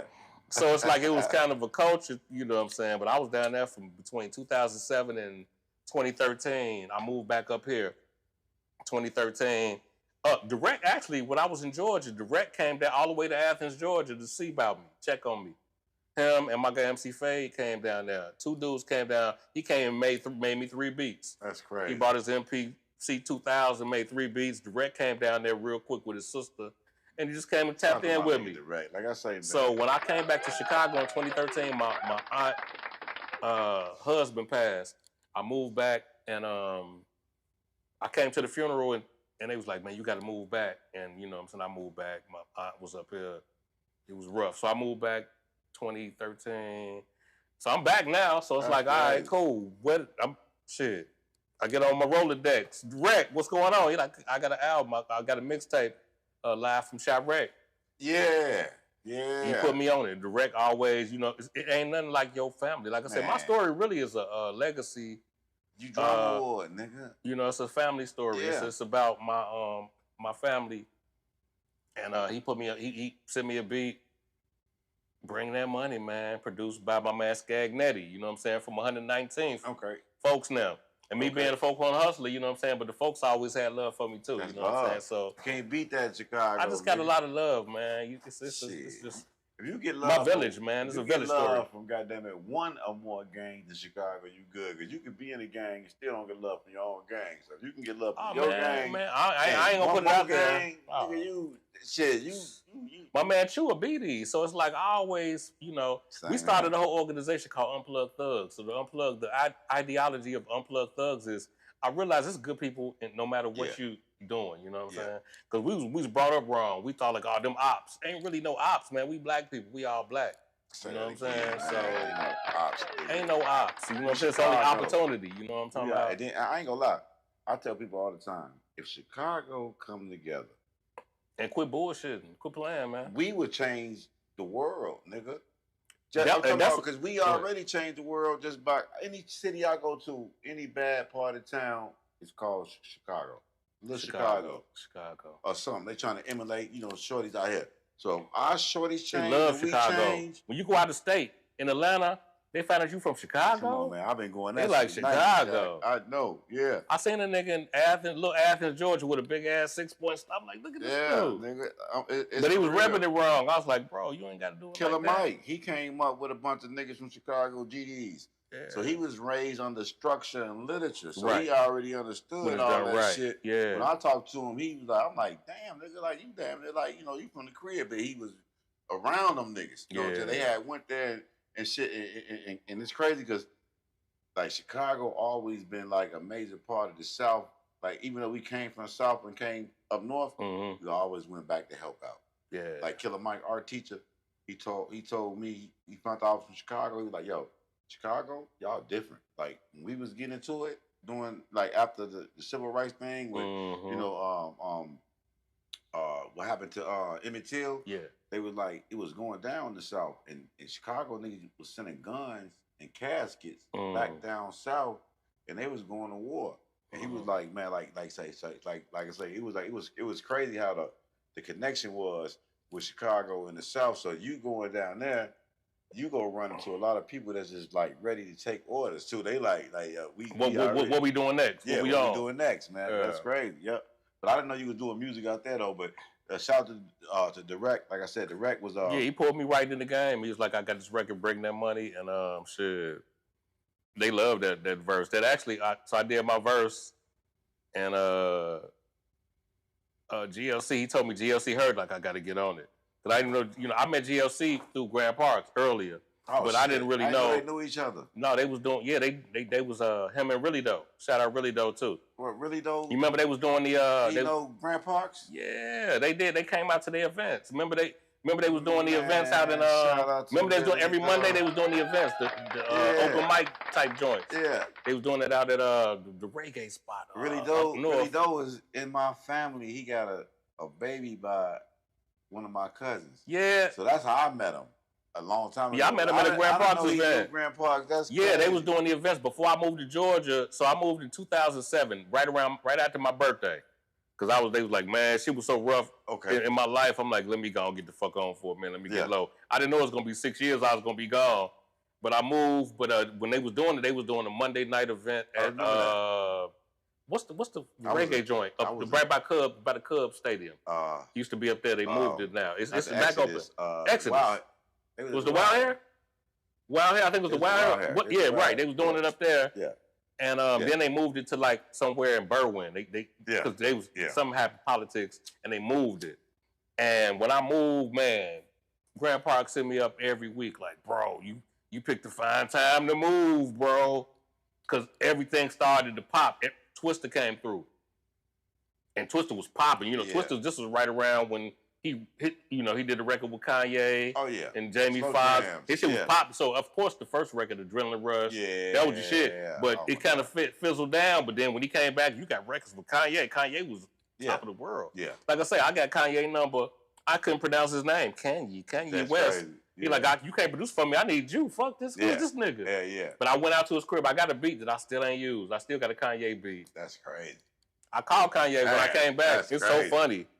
I'm really kind of a made nigga, kind of a little bit. You know what I'm saying? I called Kanye when he blew up. Somebody slid me his new number when the H to the Izzo came out, and I called him because when I got the beat from him, he was a lot of people was mad at Kanye because he was giving people the same beats. If you remember Kanye, he had a beat tape. He would give everybody. So maybe he's fucking with the major leaguers for him. The major leaguers. He did a lot of shit for Grav. Yeah. He had joints on Grav joints. When I found out who he was, I'm like, okay, I know who he is. But he was more sample heavy, where Echo was like, he did samples, but Echo was he different. I still want to, do some shit. Hell yeah. With bro. And we probably will. But definitely. Kanye, man, it's just crazy how the world turns. So you was Wild Hunters, Maywood, Bellwood. Then you went back out to, with shit Really Doe and GL and them from and shit like that. Yeah, I met them then, but they would show me love, but I never, I didn't get to do a record. I think so. Direct told me that he heard the record, like he heard me talking my shit on there. I was talking my little ism. I started off the verse. I said I went from worthless to church bus on the move. Got a surplus of smooth rough. I scuff a nigga with my bar so hard, I don't play with him at all. I told y'all, I fold y'all. But the line they loved off that record was, how you land in the land of no bitch assness with that bitch ass shit. That's Drama War love that shit. So that's a Drama War line. Yeah, they love it. You know what I'm saying? They love it. Then I was like, Drama War. Then I said something, Drama Ward on my mama. That's on my mama. I'm a Drama Ward supporter. Okay. Fake recorder extorter. Oh, you know what I'm saying? So they was like, oh, okay. You got jumped in. Yeah. I jumped the funny thing is I jumped myself in kind of. They like, this nigga beat his own ass into the, all right, we accept him. This nigga crazy. Yeah, this nigga us. Same thing with Rubber Room, you know what I'm saying? So I did a record with them with Big Juice, MC Juice, called Style Wars. MCs, my story is so extensive for nobody not to know me. It's crazy. Man, but that's why I brought You on the show, man. So it's thank time you, bro. to goddamn it. You know, I came back for a reason. I'm a real MC. I'm really one of the coldest MCs. Man, they really you one of the niggas. Juice, the only nigga I know beat Eminem. Yeah. And I bodied all them niggas friendly. That's my cousin them. But man, they don't. Come on, man. Like I say, Big Church ain't nothing to fuck with on this. You know, we don't play around. I happen to have, you know what I'm saying, some out of town pulls and whatever. But like I say, I'm a Chicago nigga, so I listen to the same radio stations. Yeah. I grew up the same way you did. I know rock. We know the same people. So like I say, for us to skip, yeah, hell yeah. For us to skip their stories and not talk about who you is and all that shit, man, I'll be doing. Man, I appreciate you. I'll be disrespecting my own city, man, because I know that my city need to tell these stories. And there's only a few people that know the people that started, like, and then how it all connect. Like they might know. They might not know who Really Doe is or GLC. Really Doe, they don't know. Like, Really Doe was on the record with Nas, and you know what I'm saying? And Major and Spaceship and all this shit. But like I say, once they find out and connect the dots, the story will be told. Oh, y'all brought up another thing, The Criminal. Y'all brought up The Criminal on the other day. What's his name? Sean, right? Sean, yeah, that's my brother. Shout out to Criminal. I'm working on Songs in the Kid Church right now. We got a new album. That's crazy. Yeah, The Criminal might be popping up on this new record. You see what I'm saying? Like, that's my brother. He was actually in Big Church Sessions. We was recording, mastering this. He's been in most of the mastering sessions. See, eating chicken tips from Taste This. You know what I'm saying? See, I can't skip that part. Like T-Berry, remember T-Berry Records? Yes, sir. That's my cousin. Yeah.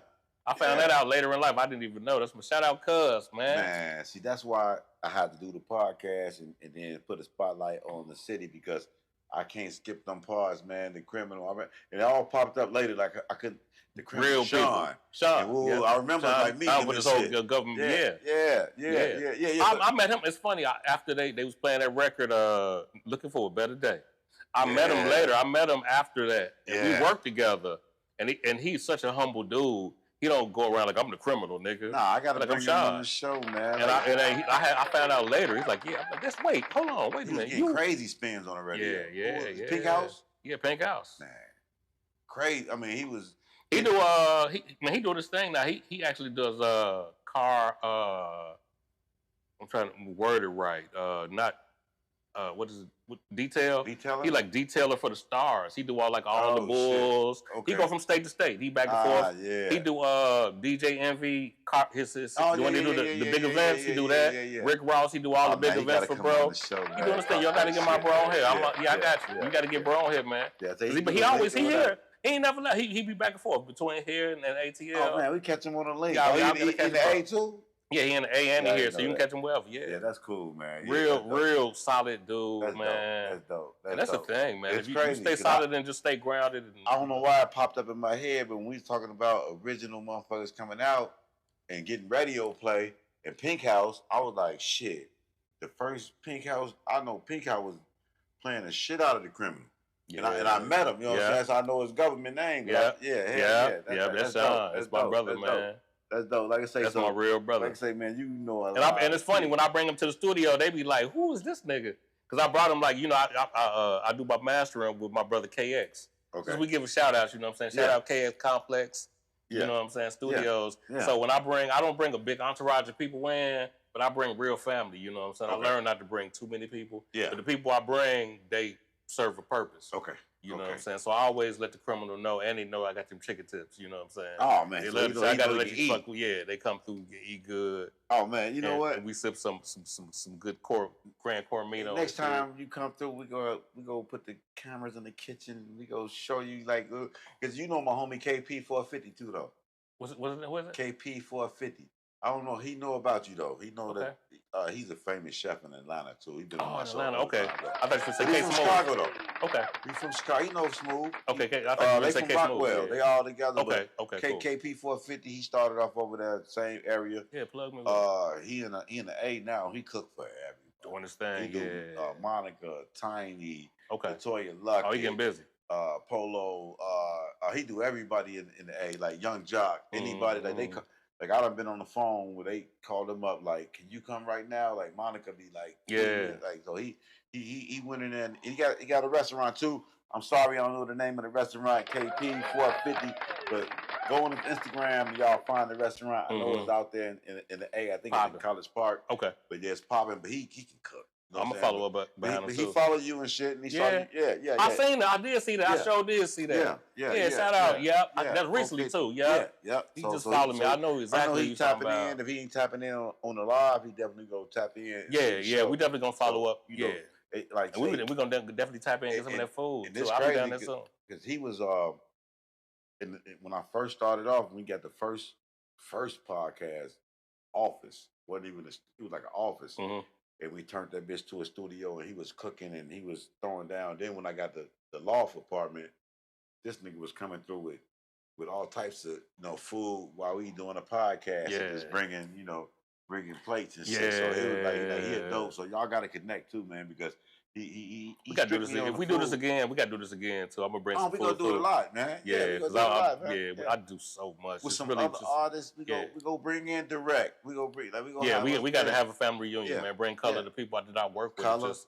Stories got to be told. You know what I'm saying? Yeah, connect the dots. And that's really why I did Big Church. Grand Parks. Yeah. Come on, man. I got actually the next video. I got 2 videos out now on YouTube.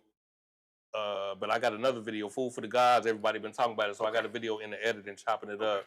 Y'all gonna Grand Parks came through, made an appearance and everything. So excited, we go full circle with it. Don't get it twisted. I know we're doing a lot of talking. We go chop up this video. Let's go put together Cold as podcast, but we go play the album. So hold tight. The album. We still ain't even gotten to the music yet. We just doing man. I gotta play a couple records. Just catching up, man. Just catching up. Like I say, this Chicago history, man, and he talking about. So let me ask you another group that I want to know. Did you have a chance to work with? And they got one of the coldest names too, man. It's two groups actually though, but my man Leno and they got to be old school. If you put who you say what's the name? And it's just like when a criminal name popped up. This name just popped up with me too. I know he a fashion designer now. He's so cold blooded. Leno. Start with a P. They from out that way too. Oh my God. Where they from? What side they from? South side, west side? West suburbs. I can't believe I forgot their name, man. Leno, you know Leno. You know Church, you know GLC, but Project Mayhem. Yes, sir. The group Project Mayhem. I ain't fuck with them, man. I done ran into a lot of people now. I know you fuck with Rubber Room, and I want to get into that too. But I thought that they from like the same area, I think, though. But they had the same similar style, though. But I definitely gotta dive in with you, Rubber Room, and being. Oh yeah. Them my cousins, man. They and just friends, man. At the end of the day, you know what I'm saying. They I looked at the business part. They schooled me on a lot of the business. Okay. Like even after Rubber Room stopped doing it, I'm real close with the producers. My man Phantom, Mr. Echoes, he goes by now, and Al Away, Aaron, 2 of the producers from Rubber Room, the major producers from the group. They got a thing they call the Opus, and they still go out and do beat sessions, and they put out records. Oh, they got it. It's a couple Metamo records. They just put out a rare Metamo record, came out recently, and they got another one they piecing together, man. So Metamo, man, dog. One of the coldest niggas. You know what I'm saying? Ever. My Chicago brother. history, man. Rest in peace. Man. Yeah, but they brought me in on a record. They album 321 Records. It's funny, like I said, a lot of my stuff was. I know God was like this. You know how they say, you want to make God laugh, tell him your plans. Yes, sir. So I've been telling God my plans my whole life, and he been laughing. He's like, man, I got something so much bigger for you. But at the same time, you're gonna enjoy this ride. You know what I'm saying? Yeah. So I was able to do great things. My friends are like great. It's the ride, Jack. It's the journey, man. I've done great things, bro. You go get yours at the end. I already got it. Yeah, you're right. I already got it, man. You're right. But I was on their record, Style Wars. The stuff that I got, it's like, that's how you know God was part of it. Yeah. Because it's like, you got to get on here with fucking Lumber, Metamo, Path, fucking Juice. MC Juice, the only nigga to be Eminem. And they let me go anchor man. They let me end the record. They let me anchor man the record. You could end it too. And killed. On it. We cooking. There we go. We cooking, man. Y'all missed that, man. Oh, man, y'all missed. There we go. All right. I apologize for that sound, goddamn it, but like what I was saying. But I know exactly what I was saying. Okay, let's bring it back. When I came back. What you got? Is the problem with the whole, when I gotta leave and we doing it live, I want to make sure that I got commercials put in place. Yeah. For my homies and my peoples where I can just punch and play. Yeah. So I ain't got to worry about that. And I want to make sure that I want to get sponsorship and promote my peoples at the same time. Mm-hmm. So that's what I had started off with when we brought it back. And then we started talking about the cooking. Because we was on the cooking. Oh, yeah, the cooking shit. Yeah, so they missed that. Talking about how it became Taste This. And you was talking about how it started off. How the whole cooking thing was going on the whole time. Like I say, we did the Hip Hop Summit in 2006. We was doing it, you know what I'm saying? When I moved, that was a big thing from 2006 to 2013, basically. Okay. Is when I was gone. You know what I'm saying? We back? Okay, cool. Yeah. So I moved to Georgia in 2007, actually, to 2013. I came back, and we did the Hip Hop Summit. Like I say, Loon, fucking Russell Simmons walked through, gave us a quick one. We did a Kanye clip. You know what I'm saying? Okay. We did a Kanye. Metamo was there. Metamo, actually, from Rubber Room, was our man on the street. He was doing the interviews and everything. God damn, that's classic, man. Big shout out Mo, man. Right before he passed, bro. Damn. Metamo was I got footage. Yeah, that's on YouTube. It's on YouTube. Man, we go replay that, man. I'm gonna send you all that shit. Yeah, man. Yeah. But Metamo did a lot. He did a great work for us, man. It Taste This. And but so basically what I was saying in a nutshell, what y'all missed was between 2007 and 2007, it wasn't really no YouTube. When did YouTube come out? 2008, maybe? Yeah, when it got... It wasn't even no YouTube. Wasn't no algorithm to like 2013. Wasn't no algorithm. We was on fucking MySpace and Black Planet and shit like that. So when I came back, it was a gift and a curse. My whole thing, I felt like God was just kind of just covering my ass because he wanted me to be here. You know what I'm saying? Right. Like, it was something I got to do. You still here, man. Like I said. I'm still here, so it's stuff to do. Yeah. So we came back. We was trying to figure out, like I say, Direct reached out to me. That was one of my partners who stayed tapped in. He brought me in. We did the record with GLC, bring that money. On the Taste This side, my brother Heath, shout out Heath Williams, and my man Jay. We had sat down in April of I don't know, whenever I came back, and was like, what we gonna do? What's the game plan? I'm like, bro, I think let's work with what we already had. Yeah. So we revamped Taste This, and we did tap in with us. Taste This. This y'all probably missed that. Tap in. TasteThis.com. Taste This, baby. Taste DIS on YouTube. We did an episode every Thursday. Taste This Thursdays. We ramped up the, you know what I'm saying? So it's still going on right now. Promo. Yeah. Well, I haven't done I haven't done no episodes. I started doing church. Church. Catch up then. You see, go catch up. Tap in, but we documented it all. We actually got a cookbook coming out. The Taste This cookbook's coming out super soon. Oh, shit. So we're looking for a promo. There you go, right there. The Taste This cookbook's coming out super soon. So yeah. Tap in with us. Tap in with us. At the bottom of the screen. Tap TasteThis.com. Y'all see at the bottom of the screen. Yeah, so we documented, man, and we're going to hit y'all with the cookbooks. Y'all going to be seeing some feed coming from us. So it's just so much, man. Like I say, I learned so much, bro, from being an artist to being a boss, like Rick Ross might say. CEO, you know what I'm saying? Losses be a lesson, don't it? Yeah, they be the best lessons. That's how you become a boss, man. Them losses be a lesson. Yeah, you learn how to, and then you start to lose people who was your friends sometimes. Unfortunately, because and family too, because they don't understand the grind and what you got to do. Stop playing. You know, to make this shit do what it do. Yeah. You know what I'm saying? Yeah. So, but man, we kept doing that shit, man. We put out Taste This for every. And then I learned too because I love to cook, but it's like the production of cooking. I was cooking every Thursday, but I wasn't just cooking. I had the cameras there in the right position. Yes, sir. And if you look at the journey, even to Taste This journey, the first videos was trash. The light was bogus. Yeah. The mics be the food like, didn't we look got some, so don't even judge us on this, what y'all seen today. Because it's growth. Man, we trust me. We moguls up in here. All you know my people who tapping in right now know that this right here, this production, with me and you talking and and bringing up music and doing all this stuff, like all this shit growth. Because I done Growth. had times where I did whole fucking podcasts and no sound. Yeah. I done interviewed some of the greatest motherfuckers. And you be no like, sound. don't. You be like Homer Simpson, don't. Man, I got you know what I'm saying? For my nephew Kid Wonder, one of the greatest interviews I did with him. Shout out to Kid Wonder. Your best shit be muted. No you be like, sound. We just talk some, y'all just miss some good shit. You know what I'm saying? But it be like that. The best shit sometimes. It's all growth, man. Like it's all. Yeah. I like to say with Direct. I had Direct, Buck, Wood Harris, Fred Hampton Jr., Color One. Mm-hmm. All us in the same spot. The sound was okay. It wasn't like I ain't had the mics like this. I ain't right. Like so. Like we done came through some shit. So this, like I say, that's why this podcast is so necessary because we bring it up from 84 Run DMC albums. We been talking about from 84 to 2026 is a long stretch, bro. To rock. Pause.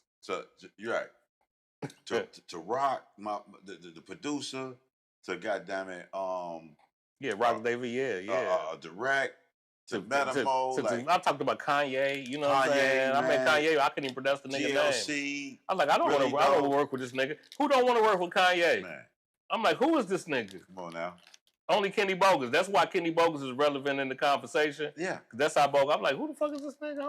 I can't even pronounce the nigga name. But we went out to his crib and my man Rick Swartz. Shout out Rick Swartz. Because I was talking about how, I know we all over the place, but if you catch it, if you keep up, keep the camera moving. We kind of fast. Yeah. But we told him like, bro told him like, man, we want an original beat. So he made an original beat for us. We ain't get none of them beats off the shit he was giving, the pack he was giving everybody else. Yeah. So he made an original beat. He sampled One Way. Guess you didn't know. And I still got the beat. You know what I'm saying? And it was kind of like the Tupac, I won't deny your drums. Yeah. Similar drums under it. Oh my God. Hey man, anything you So I still got the Kanye beat. I called the nigga. I told you I called him when the H to the Izzo came out. Yeah. So I was like, congratulations. I'm like, who this? This is Kenny Bogus, nigga. And he was like, man, can I get some work? Can I get another beat? Yeah. He was like, man, I think he said at that time, this was H to the Izzo. This 2001. Yeah. He was like 20,000, 30,000. Somebody told me. I was like, man, come on. Yeah. So the first beat I bought from mind you was $400. You know, and he came and got that. I ain't even had the money there because my peoples had my back. Like, he came and met me on 79th and Loomis and got the money. Damn. He came and got his bread. He had a big ass cowboy hat on, little 10-gallon cowboy. You know, Kanye always was a stylistic ass nigga. You know what I'm saying? And so he came through, got the bread. He remembered who I was, Kenny Bogus. You know what I'm saying? So he like, but he told me. I got Pink House in common. Anybody that was getting played on the radio from Pink House, man, other artists know. I had some backing, man. The streets had my back heavy. All the dope dealers. We all do the radio. You know, back in the days, you had to have dope dealers in your pocket, unless you was dealing dope. And if you got radio play, go get dope dealers in your pocket. You had that. Because they go invest in your ass. They like, you getting radio play, nigga, like a hooper with a nice jump shot, nigga. They gonna buy you shoes. They were spending the money. So. Yeah, hell yeah. Hell yeah. That's dope though. Like, so I called him and he was like, yeah. He's like, it's 20, 30,000, whatever he told me. I'm like, damn. He's like, he explained to me though. He was like, it ain't just, I'm just trying to charge heavy to get you away from me. He was like, my time, he explained time. My time is, I don't have the time to really, even though, whatever. That shit well worth it. Like when you think about it now, that shit like 20, you had 20,000 right now, you would happily the Kanye, but because this was H to the Izzo. Yeah. It wasn't college nothing. It wasn't late Reggie nothing. It wasn't my dog Twisted. None of that had came. You know what I'm saying? This when he was giving Benny Siegel and all them niggas tracks and that's when he did. Yeah, that's when he did the truth. He did the truth for Benny. This around these times. You know what I'm saying? So then the funny thing about Kanye, what he said at the end of the conversation, because I got his new number, he was like, "How you get my number?" He asked me that. I like, I don't even worry about all that, you know. So I'm Kenny Bogus. Crazy. I probably said some more slick shit. I was on my eye. I was like, nigga, I'm like Michael Jackson. Nigga, that's crazy. I fired you.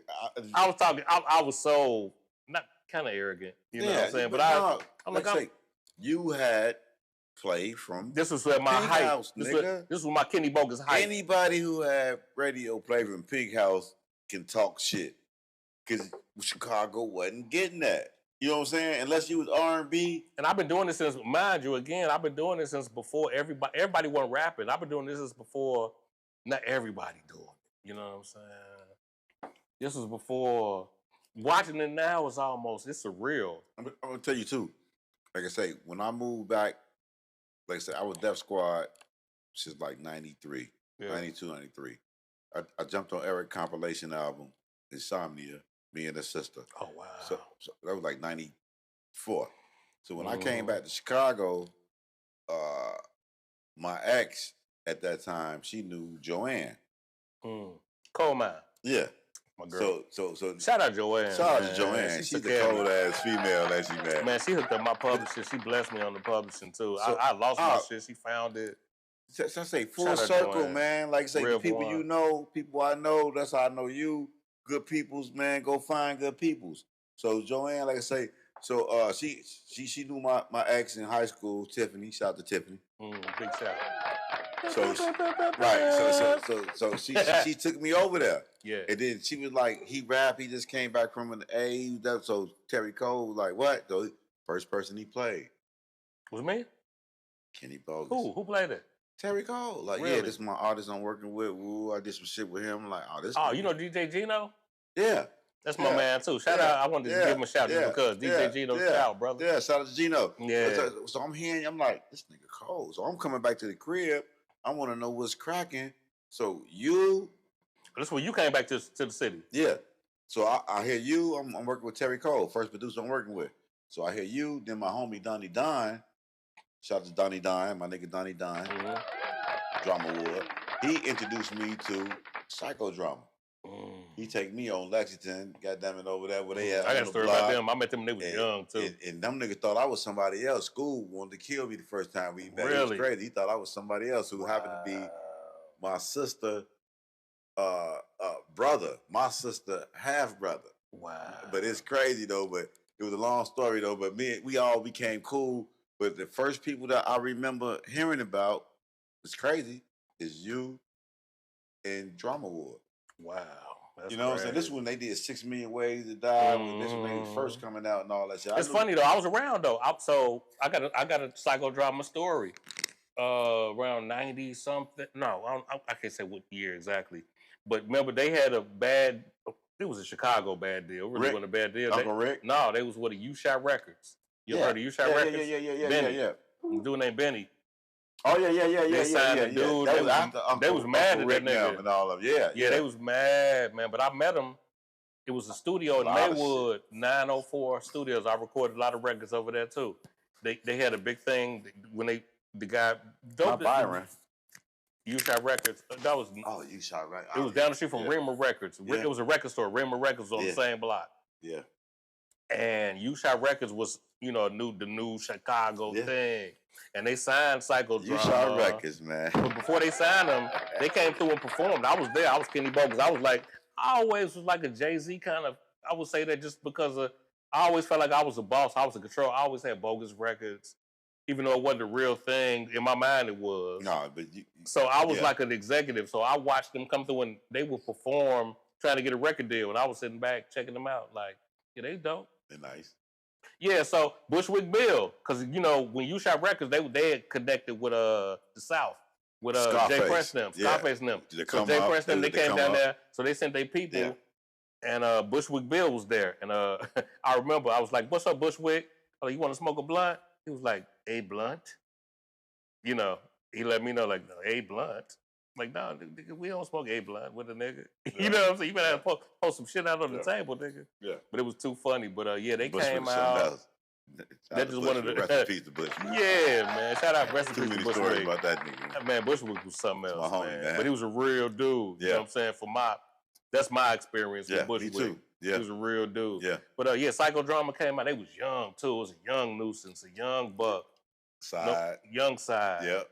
You know what I'm saying? They was super young. And then they did the deal, and cause I don't know. I know it was. I've been around so long. I remember that's dead and gone. They ain't tripping that shit no more. But they solidified legends. Yeah. You know what I'm saying? Like I say, I remember being Psychodrama.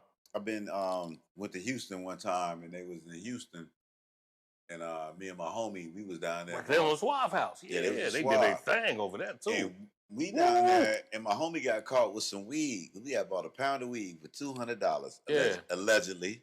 And my homie get popped off, not with the two. We ended up putting that up. We got caught with like, I ain't gonna lie. Yeah, we got a whole pound of Reggie. We rolling on the Reggie. Like we doing it. Right. So they come in, they dancing, they got the screwed up. Video of this shit too, allegedly. That's great. Allegedly, that's crazy. That old camcorder days. Camcorder. But they dancing while they screwed up or whatever, you know. And I remember the song. It was "Hoes in the Club Showing Love." Mm-hmm. Was, that's Tila, right? Love, that's Tila. So it was going. And I'm like, man, like they like we here from Chicago. They know Side was cold. Side was one of my favorites out the group. Side was outside. People don't get Side. I fuck with Side. Side and his girl. I fuck with the whole group, but Side and his girl, they did open mics at my barbershop. Yeah. They the first people. But Side, man, like I say, as soon as they knew Side, I knew they knew him. Because they were like, no, we know Side. Man, when we caught up with him, went to Suave House, it was kind of shady. I ain't gonna lie, Tony Draper was home. They was kind of shady, whatever, with Suave House, how they treated them. But it was the whole deal was bad as hell, though. But this nigga Side, I have to just say, man, like when I go anywhere, Side was in. They knew that nigga. Like he was in Florida known. He was the first rapper out of Chicago that was in the group that just spun out and just went on his own. I ain't gonna lie, cause he had a deal and he was not gonna be Chicago bound. That nigga was making sure his name was known in every state, man. Come on, Side? Yeah, that nigga, man. Like Psychodrama was cool in Chicago, but everybody don't know. I was watching it. I was kind of seeing like Side kind of did his own. Yeah, Side was outside. That's why I say the name Side. He was, sidekick, but you know what I'm saying? That nigga was outside. Right, it's funny you say the sidekick was the original name. Yeah. He changed the side effect. So he want to be no sidekick. Yeah. Nigga. But the nigga name should be outside. That's what it should be. Yeah, outside. Outside is cold. That's cold. Shout out to Side. We got a new name for you, boy. Tap outside, in Big Church. Nigga. Yeah. You know what I'm saying? Big Church managed that. But yeah. but that was my Psychodrama story. Like, yeah, but we definitely go get into the music. So this is what I want to know too. You did the cooking, you did the music. What made you come back and say, what pushed you to say, I'm doing a new album, a new project? Really, it wasn't a new album, bro. I was gonna do Big Church. Really was a test project. I was gonna do an EP. Again, we was talking about the EPs earlier. I'm like, I'm just gonna do like a little test because I got a record coming out. Working on Rosemary's Baby. That's my mom. Shit. You know what I'm saying? Which is a kind of a. That's the first. Your mom is Rosemary. My mama named Miss Rose. In the hood, they call her Miss Rosemary. You know. So you Rosemary's Baby. I'm Rosemary's Baby, man. So I got an album I've been working on actually for a long time, for a little minute, and I was gonna drop that, but I'm like, no, I gotta come back and give them something, The Big Church, man. I was like, I want to do a Big Church project. So the Big Church was just really supposed to be a project. I'm gonna do like a EP. And I was gonna do I'm gonna do like 8 songs. I was gonna do 6 songs. Then it turned to like, wait a minute. I started recording it, and then you know how that happened when you start recording. It's like, oh, this shit going somewhere. Maybe we'll give them 8 songs. Yeah. I said, you know what? Fuck it. It's gonna be an album. It turned out to be an album. We're gonna give them a Nas, Illmatic 10-song album. I ain't giving them 20 songs. I don't know how I felt on the swinger side of TikTok. I just want to give them a heat rock to let them know I'm back.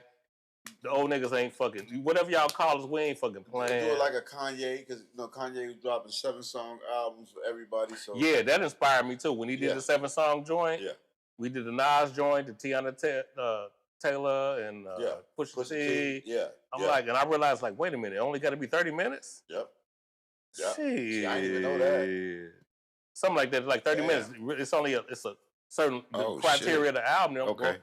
Like, wait a minute. And then if you notice, like now albums coming out, they ain't really that, you know what I'm saying? The song's different though, you know what I'm saying? Yeah, it's used to be 4 minutes. So we started off this interview talking about the 80s.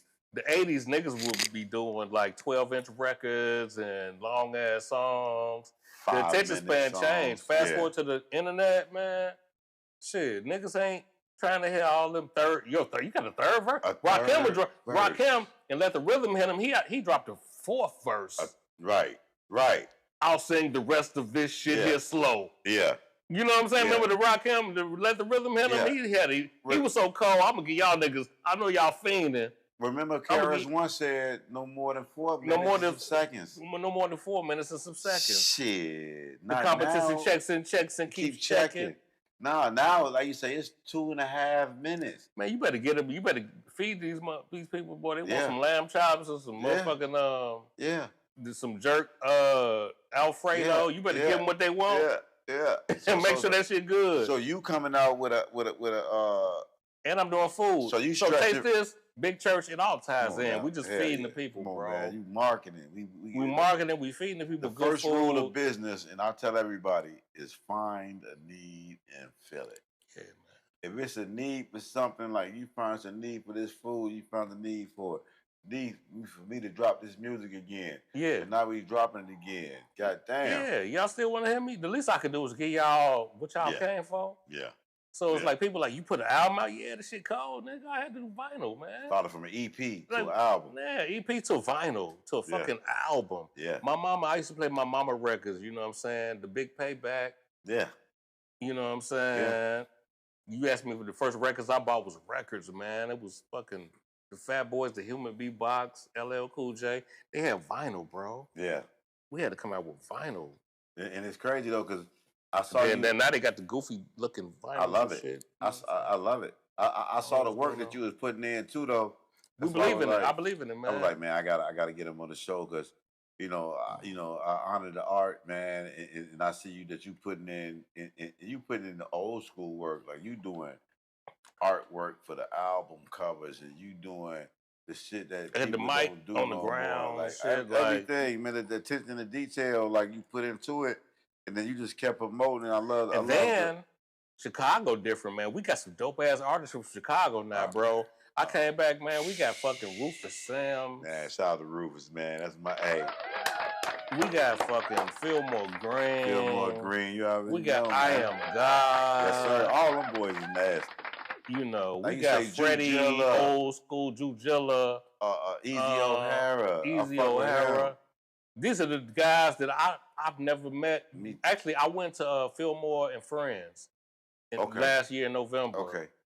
Fillmore. And my bro was pushing me to, you got to come check it out. It's the new wave, bro. Yeah. And I'm an old nigga. You know what I'm saying? I'll go through, and I'm like, man, these niggas is doing it. They dope. And they got lyrics, that's why time don't wait for nobody. They us.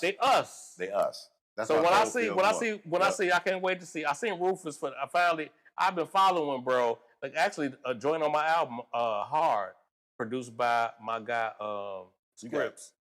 He produced the whole album for not Fillmore, but for Rufus Sims. Okay. He did a Cole album for bro. He put me up on bro. Y'all got to get together and do a song. Yeah, we're gonna definitely got that. We definitely got to do something, man. Bro, Cole, and you know what I'm saying on the.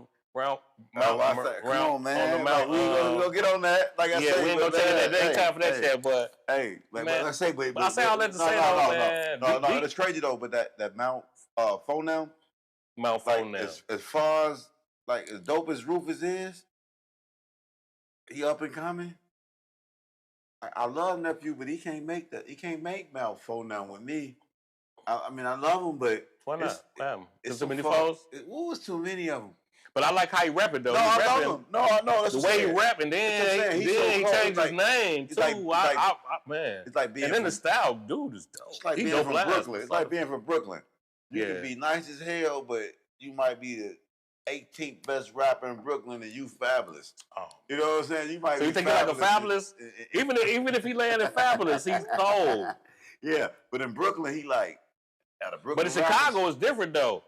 You like the 10. So who's Jay-Z from Brooklyn then? If he fabulous, who's Jay-Z? Jay-Z might Big Church?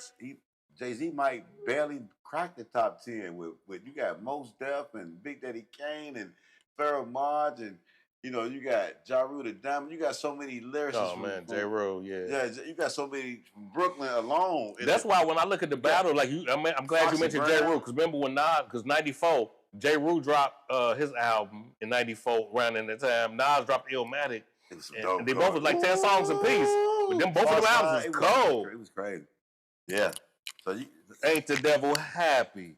Yeah. You know, that was J. Rue the Damager. Yeah. He did jungle music. Yeah. It's joints on there. He did he had some joints. The bitches. He just hit the bitches. And he had joints coming in Nas because he knew Nas was his competition. Yeah. He was like, he said, shots ripped through, yo, Pele.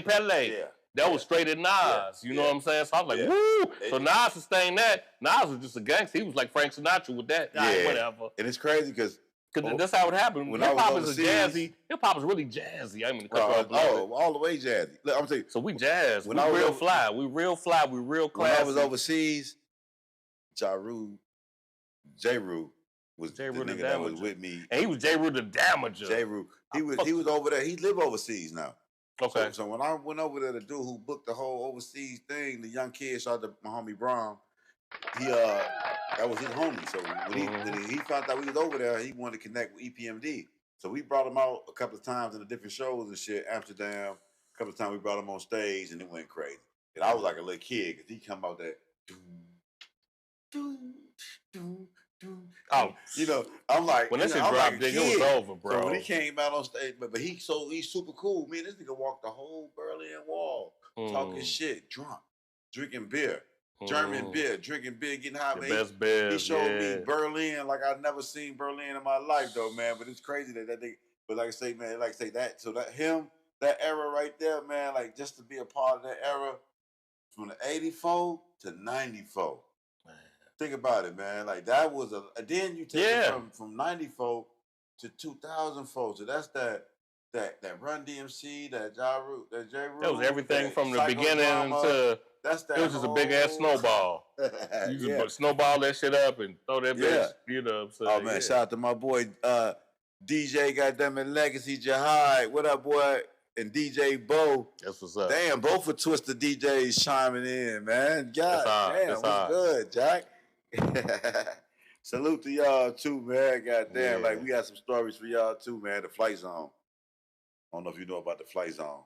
I remember that. Yeah, that was the spot. Yeah, I remember that. Yeah. That was the spot. Yeah, they go in there, man. It was the first hip hop teen spot that we had where you can go in there. That was y'all. I didn't know that was y'all. And it was I remember Eric DeWiz. He was managing Twister at that time. And Twister was the first nigga that got a record deal. He was Tongue Twister. He signed with Zoo Entertainment. Yeah. And they had the record deal. And Eric DeWiz, he stayed right there. I remember, man. I read Gladys and Larry. He stayed right there. So I champion niggas from here, man. I ran into Tongue Twister at North Riverside when I moved to the woods. I was out in Broadview. So North Riverside was our mall out there. Yeah. And I seen him Cavalier. He was out there. You know, I ran into him and he's, I'm like, what's up, bro? Man, I know who you are, bro. It was funny how you run into your people. Yeah. And they be humble. They be like, yeah. Oh, no, yeah. And afterwards, he got his shine. You know what I'm saying? And, the legend. The legend is the legend is. You know what I'm saying? But this let me know I was great. I know if I know these, just because I know these niggas, this is like Coltrane knowing Miles Davis. Yeah. Oh, man. Miles Davis, both of them turning 100 year. They both of them would be 100 years old this year. If they was around, you know what I'm saying? Yeah.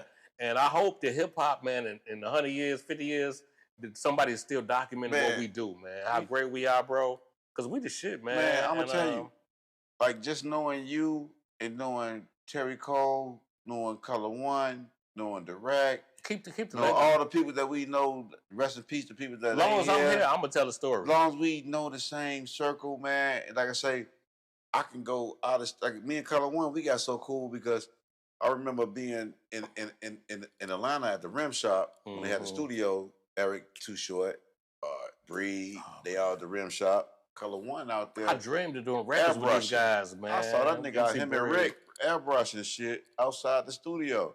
So I see a nigga from the hood out there doing some shit. I'm like, oh shit, nigga, you out here too? Yeah, Color One, man. Color so One. It was like Color One, he in Atlanta now to this day. Yeah, he's still out there. Yep. Like, I got a remix to the hard record with Priest G, another brother. Priest. From Quelo, man. That's my partner in crime. That's what I want to talk about the other group. We got to play the records too. The other group I was talking about, I'm talking about Project Mayhem. Quelo. But it was first Quelo Haim. Man, they so cold. Their marketing game was so cold. They used to you come out the party and go to your car to go back to the crib. It'll be a ticket on your car. No, they street promotion and that was them. It was Quelo. Yes, sir. They had the big signs walking down the street with the signs. You'll see that big ass Quelo. Yeah. They waving the flag. They had a flag, nigga. Yeah, Quelo was the shit always. Yeah, hell yeah. My brother, Soldiers at War and Quelo had a movement, man. Yeah. Some of the pioneers. I was privileged to be there. Priest, one of the coldest niggas. He one of the coldest MCs. Come on the show, Priest. I need you. I gotta talk to you. Chop it up, man. Yeah. I met Turtle Banks and Priest G the same day at Priest G crib out west. Yeah. I went out there and we've been just jammed ever since. Anytime I got their numbers, I call them up. I need a record. Got a record. Not even I need a record. I got a record. I'm gonna send it to you. Let me know. Priest G, he owned it. You know what I'm saying? Didn't they do a song with Psychodrama? Who that? Oh, yeah. They did it up. Foes, Breeze, DDs, and TVLs. Yeah. What's that record? Yeah. Speed and the Hate. The Hate. Oh, one of the coldest songs. Oh, one of my favorite songs ever. Death, Disease, and Hate. Death, Disease, and Hate. Oh my God. Hell yes, yeah. Sir. That gave me the ultimate respect for everybody, man. Shit. Mm-hmm. That song was so killer. Nuisance was on that too. Nuisance on that. Yeah, she killed it. No, shout out to Hey, baby. God damn. Shout out to Nuisance all day. Nuisance went, hey. Everybody know me, man. That's why it'd be crazy. You come on, forget man. Like that. It's like a Denzel or maybe a Sidney Poitier. Big Church is kind of like a Sidney Poitier of Chicago hip hop. Hey, think about it. For real. Chicago ain't no small city. It's not, man. We might be new to hip hop, but we still a big city. Yeah. You know like I can say, I ain't gonna lie.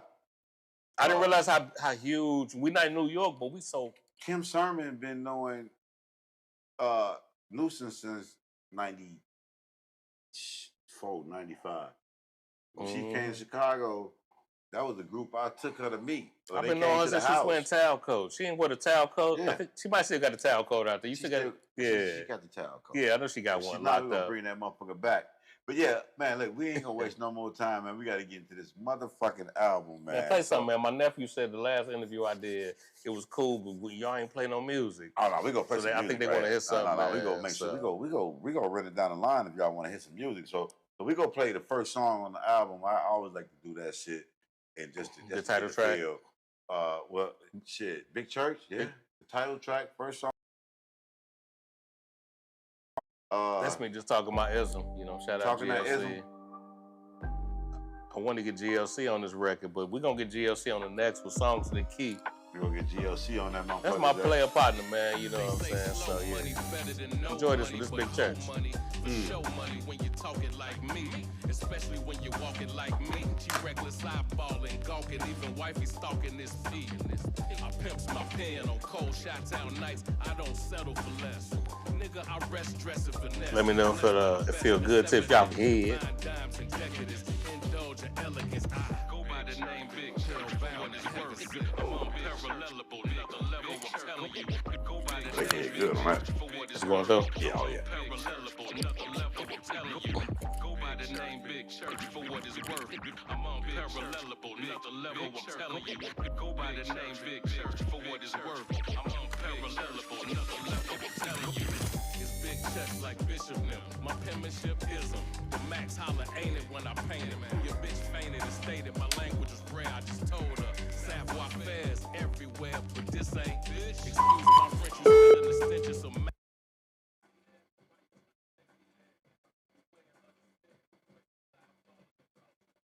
Y'all feel that?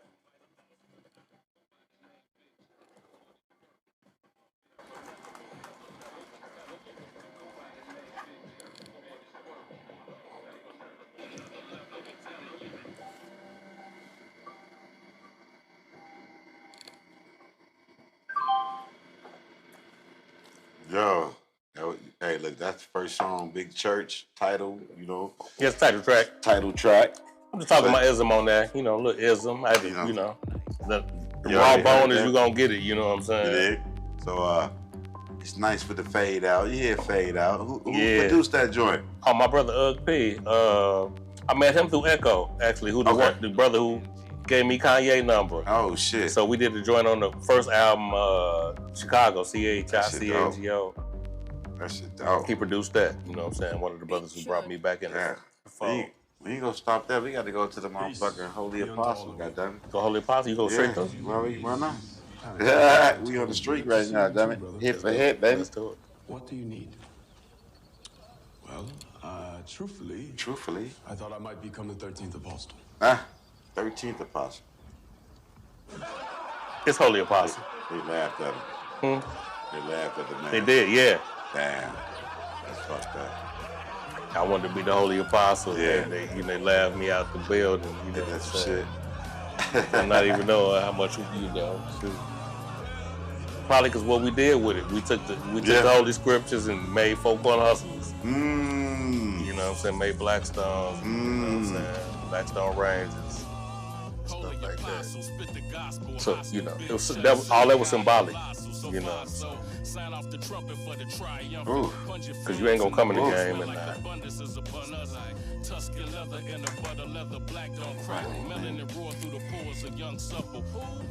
I forgot you got the whole plethora. Hey, I appreciate you. Man. Thank you, Shorty Red. I see you, baby.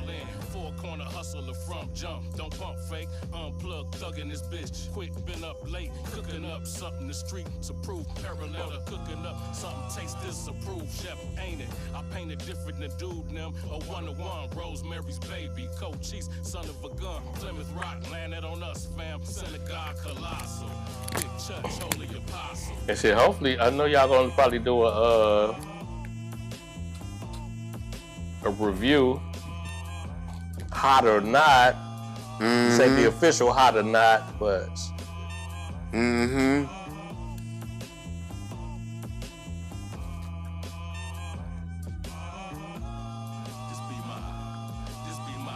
illmatic, my dark twisted fantasy, my infamous, my Definitely gotta get you that. Flow off the wall. I'm on my thriller shit. I show. Can they stay here so we muted? Yeah, all right. We good? Yeah. Okay. My saliva is flyer. Thought I met a Coretta. Thick as Malaya. Heifer turned out way worse than Delilah from the Bible. I was immature. I used to. Yeah, this is my lyrical. And it's funny, I did records on this album. I won't talk about it. I'm gonna let it roll. Nah, you Niggas hurt themselves. Niggas dirt themselves daily with the words they utter. Guns and butter, brother. Plymouth Rock landed on us, fam. Synagogue colossal. Thank you. Thank y'all. Don't mean to disrespect Peter. That's just the thing, parents. You're disrespectful. Yeah, I want them to know that the style, the style's always gonna change. What not apostle. Yeah, style. Okay, Thomas. Why don't we let Jesus decide? Not like this a Big Daddy Kane '88 record. Yeah. You know what I'm saying? But I wanted to really soulful, Jack. take broad strokes with the flows, you know what I'm saying, and let them know.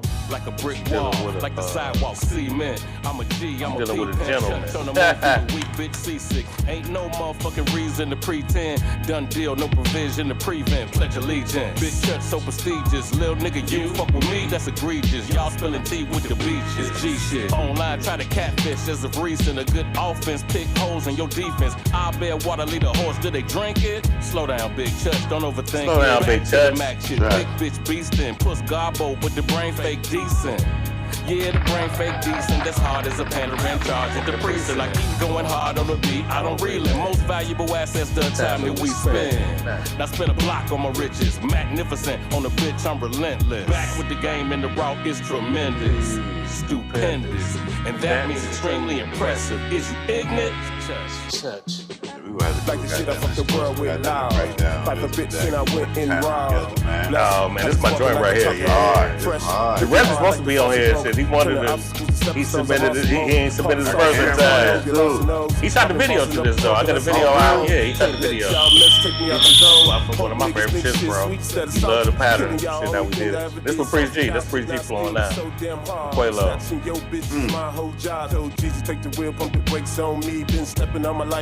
And I damn near without putting niggas all their business out. When I lied on the right where I was trying to stay free. Niggas lying on their dicks and they lying on beats. Played up with a bunch of bitches relying on me. I raised 4 and the baby up to 9 OZs and that's hard. Killed this shit too. That's my nigga. Freestyle, man. That's my brother. Shout out to that boy Priest, man. Man, Priest G, man. God anytime I need Priest, he's there. Damn. Priest always been like, that was solid. And he cold. It ain't no, always, he always add value to the project. Yeah. You know what I'm talking about? But still, I wanted to do my own That's cold right there, Zach. But still, I wanted to do my own thing. For sure. But now I'm asking you. Dream big, get under dig. Dream big, y'all. Only way to bring change to my view. I show you how to grow. That's if you're trying to grow. Hit the ground running, bro. But if not, there's the dough. Your most valuable Got my assets, Dream Big time joints was coming out. to you. That being said, so Dream why big, you other dig, cause I do. subtract value from my grind, meaning we multiply while I'ma divide and slide. Miss me with that big bro, the misinfo. Be the ones you treated like kinfolk, sweating you, they was 10 toes down. Or watch you drown if you let them, vet them.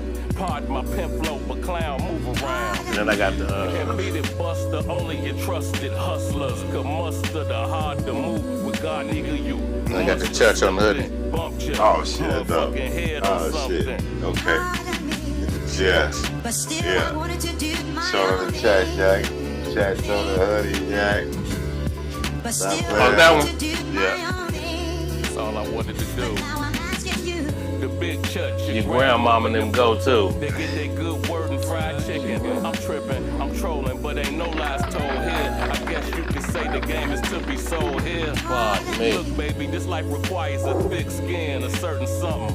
Je ne sais quoi, baby girl, backyard bumping. But I'ma need something of substance, cause otherwise your thick ass is blowing bubbles. Oh man, damn, church, we're dragging them, man. Listen, I'm bagging up, frankly, having the time of my life. Lyrically lavender, what does that even mean? I don't know, I'm in my bag though, magical. Daily affirmations, fam, I am. This is another one of those public service announcements. Fully G. Big church.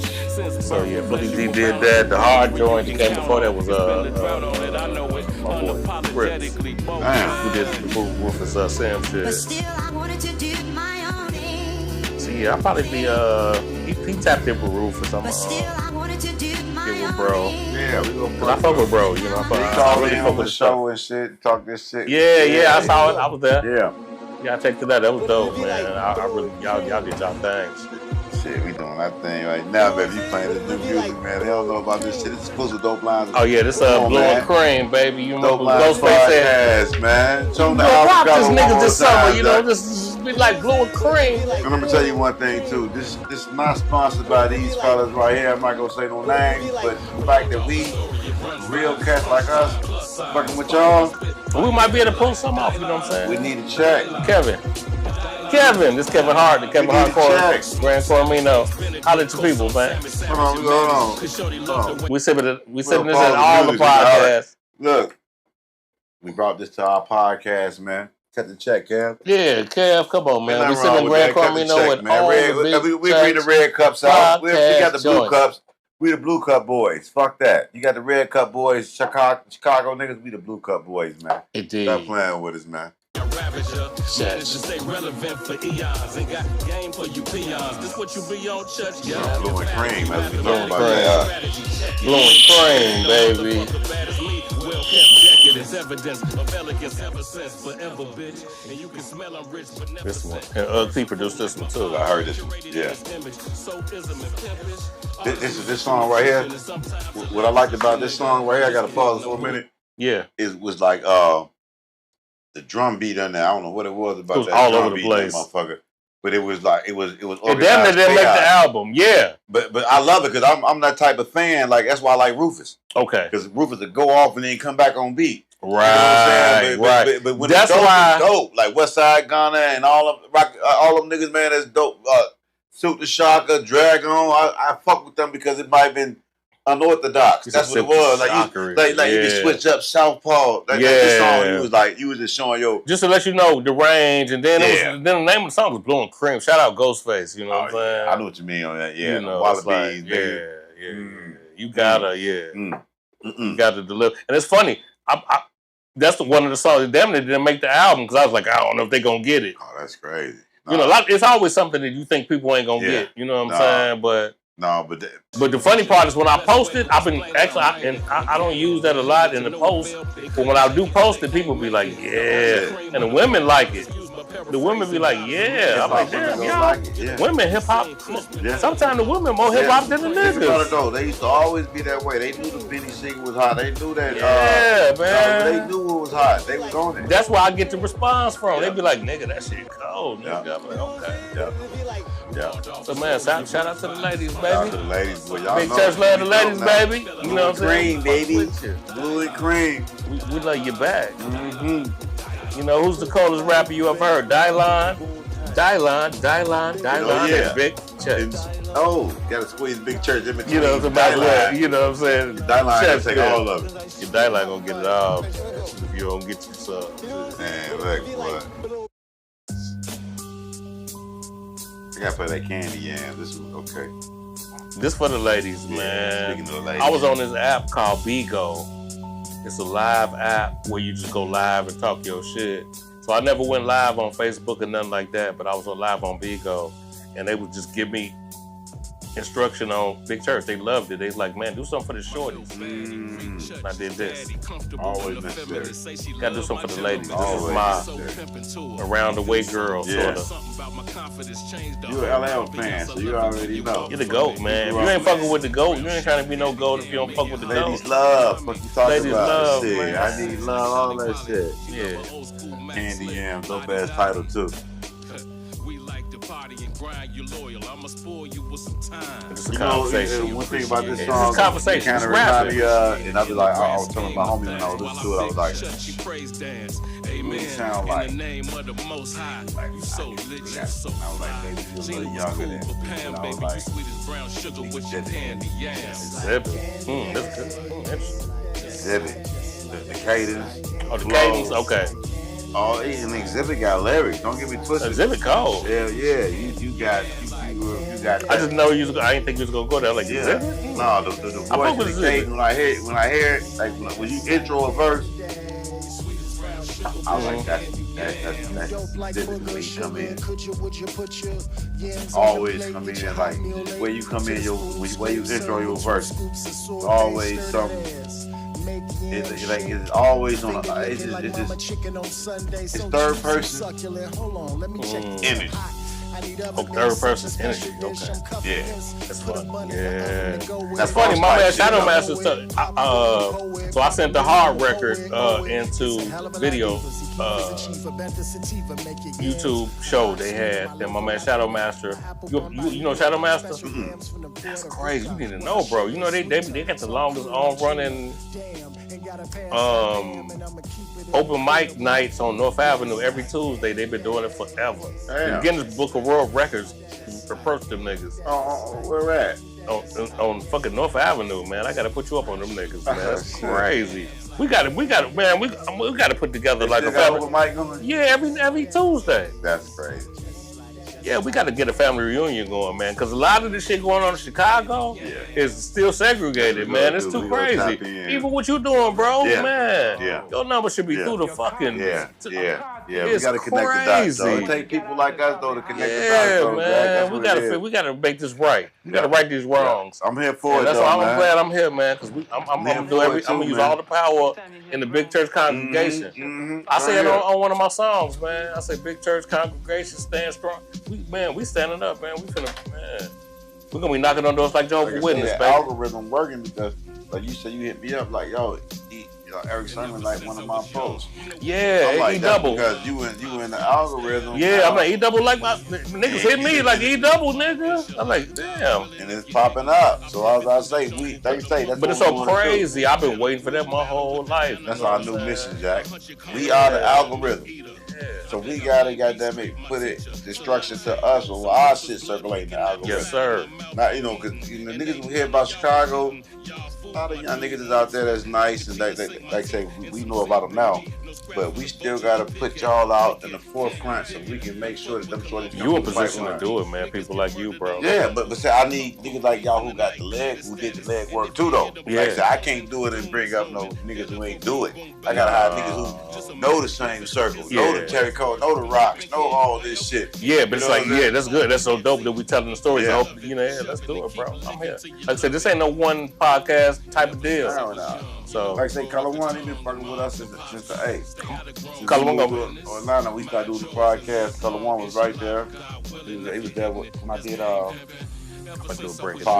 with we did a podcast with Eric Sermon's mother on Mother's Day.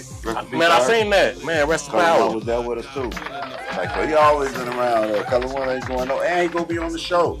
Like, I'm surprised.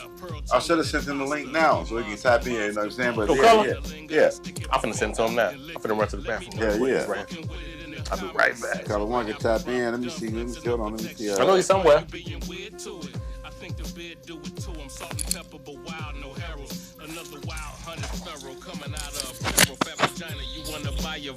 She wanna solve the puzzle. Yeah, we got that Since I new was young, you know what rolled up the tongue of moms and pops. church music. Mind yours and Y'all wanna hear some church music? God willing, if you're ignorant, that's gang pimping.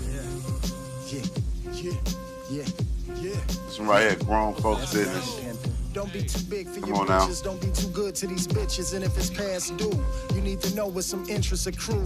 This is in better interest of you. In an instant, shit could go from cool to cruel. This is grown folk business. You snooze, you lose. No time for the mic check 1, 2s. Just step up and do. Big church, this is a groove.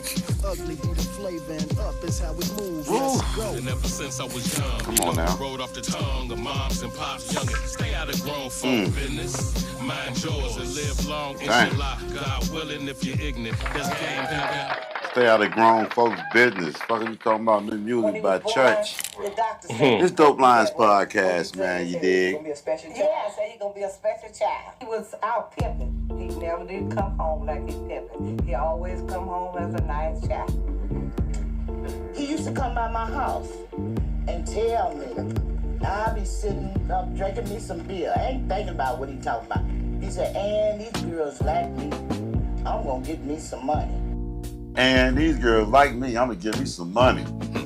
Stained glass windows and pimp flows, fly nipple rings on nymphos for kinfolk. Lavish habits, somewhat savage, how I ravage your shit. Shorty say the only way she'll have it is managed plus drugs. Don Juan, baby. Block that shit, son. You simple Simon ass mofos, listen. From now on, don't nobody speak to me directly. Bad hoes back up these dope flows naked when I perfect it. Shit, it show a shit stank. My pimp rank elite. Upgrade the flock, the fleet, the game deep. Trying hard to be the shepherd amongst wolves and sheep. To sleep, please with one IP. Forecast is bleak. The only way I see out is revolution. Some root tootin' and shooting funk. Pepe Le Pew is just do the do's and the don'ts to take care of themselves. Knowledge of self, stained glass. Yo. Yeah, we back live, baby. Windows, flows, go Breaking down this stained glass. You gonna stained glass windows? Stained glass window. We just came up that grown folks, man, while you was in the bathroom. You know what I'm saying? That's my favorite. That's my favorite shit too. Stained glass windows featuring Priest G as well. That's the first record I sent Priest G. He went crazy. And the intro, the lady talking, that's Don Juan Mama from I seen American that. Pimp. Yeah. Rest in peace, rest in power. I see he just put a post out talking about Ann. He was riding down the street, riding down Madison, thinking about Ann. You know what I'm saying? He's like, yeah. Ann, yeah, these girls like me. So yeah, I want to put skits on the album too. You know what I'm saying? You know, that's something we did in a minute. So yeah, I want to bring that shit. I digress, blessed abundance is upon us. Always gotta purify the evil spirits among us. Yeah. Know the power of life and death from what the tongue does. I gotta put you and Phil more together, man. I can hear y'all too. I can hear that shit easy. That shit easy. We both on them. You talking about the Mount 4 now.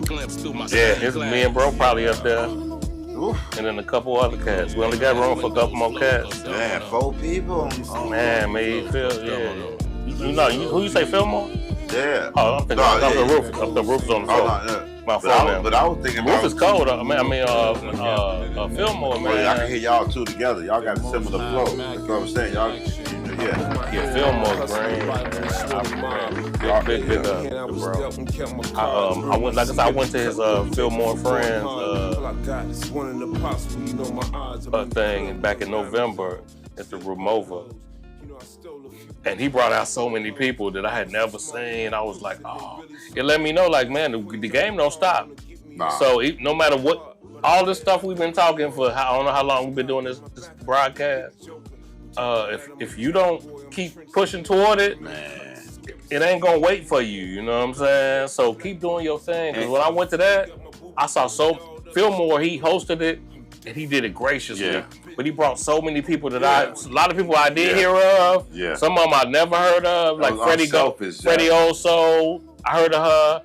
I saw. Of course, I came to see. I knew my bro. I ain't even met bro. I called him my bro already. My full brother, Rufus Sims. He came later.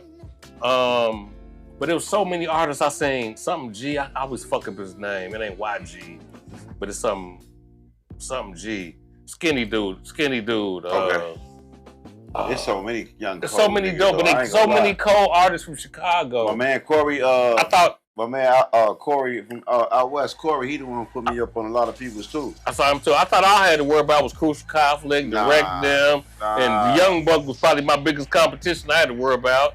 Cause I'm the worstest. Yeah. He the worstest. Oh, man, he was killer. Shit, but man, these niggas gonna keep coming. Yeah. And they keep getting tougher and tougher. So you gotta really always keep your motherfucking sword sharp. Yeah. But it's good that they got the OGs to look up at. They need to. Yeah, because we ain't battling. We ain't in competition with none of them. I'm happy. I love to see them coming up.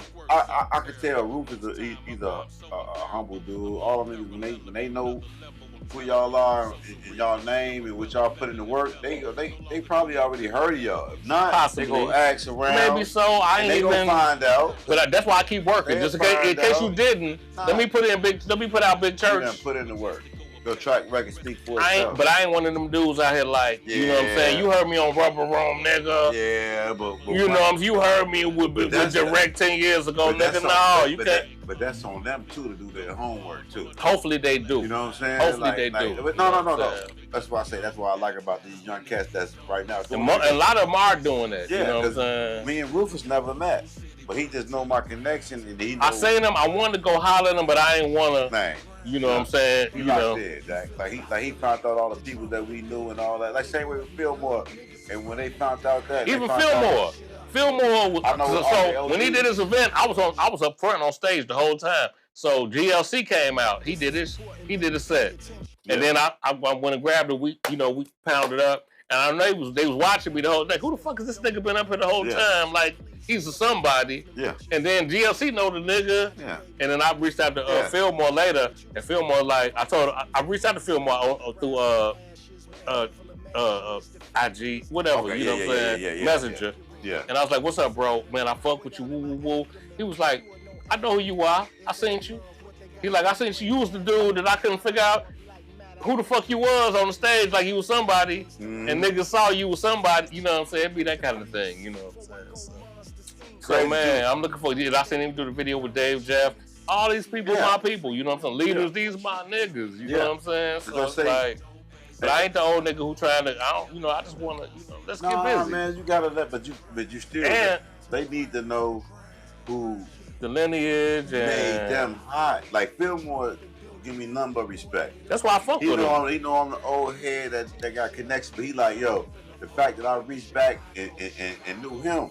That's what I'm saying. We in a position where because I've been listening to Rufus. I've been listening before he really he been getting hot. I heard them like I've been listening to Rufus for some years. They need to hear that though. Yeah. But they need to hear that a nigga like you tapped in with him. I didn't know he was gonna blow, but when I heard him, like this nigga hard. Man, them niggas, this appreciate hard. that shit. Yeah, they make them go first. Hey, your vote, man. You know what I'm saying? You got my vote anyway. You know what I'm saying? I ain't gonna lie. I ain't never been a fan of a foe. I got some good homies that's foes, but me being over here in this area, growing up over here, we stayed into it with the foes. For real? Yeah, but all that's funny. And it's funny. I say that. I say that like I'm still gangbanging. But we never was gangbangers. No, you know what I'm saying? You just grew up in your area. Even in right. You are where you from. But I can't, like I say again. I would take it back. I don't want to take you back to the '80s again. Allegedly. It's all alleged. But they was doing karate. You know what I'm saying? They was teaching us. They was teaching you kung fu. Oh yeah. That was the only organization was teaching kung fu and had shit going on back in the day. Literature, laws, all that shit, structure. But however, like I said, I talk about like I had GDs, my pre Benediction going hard too while you talking in the background. You got the benediction going? Are you in the background? It's going hard. Don't you talking? Just keep talking. I'll just let you know. That's hard. But yeah, man, I got some plug thugs, man. I fuck with people. It don't matter. We all black, man. We all one. We gotta take care of each other, man. Yeah, you know man. What I'm saying? No, like say, especially as far as that shit go.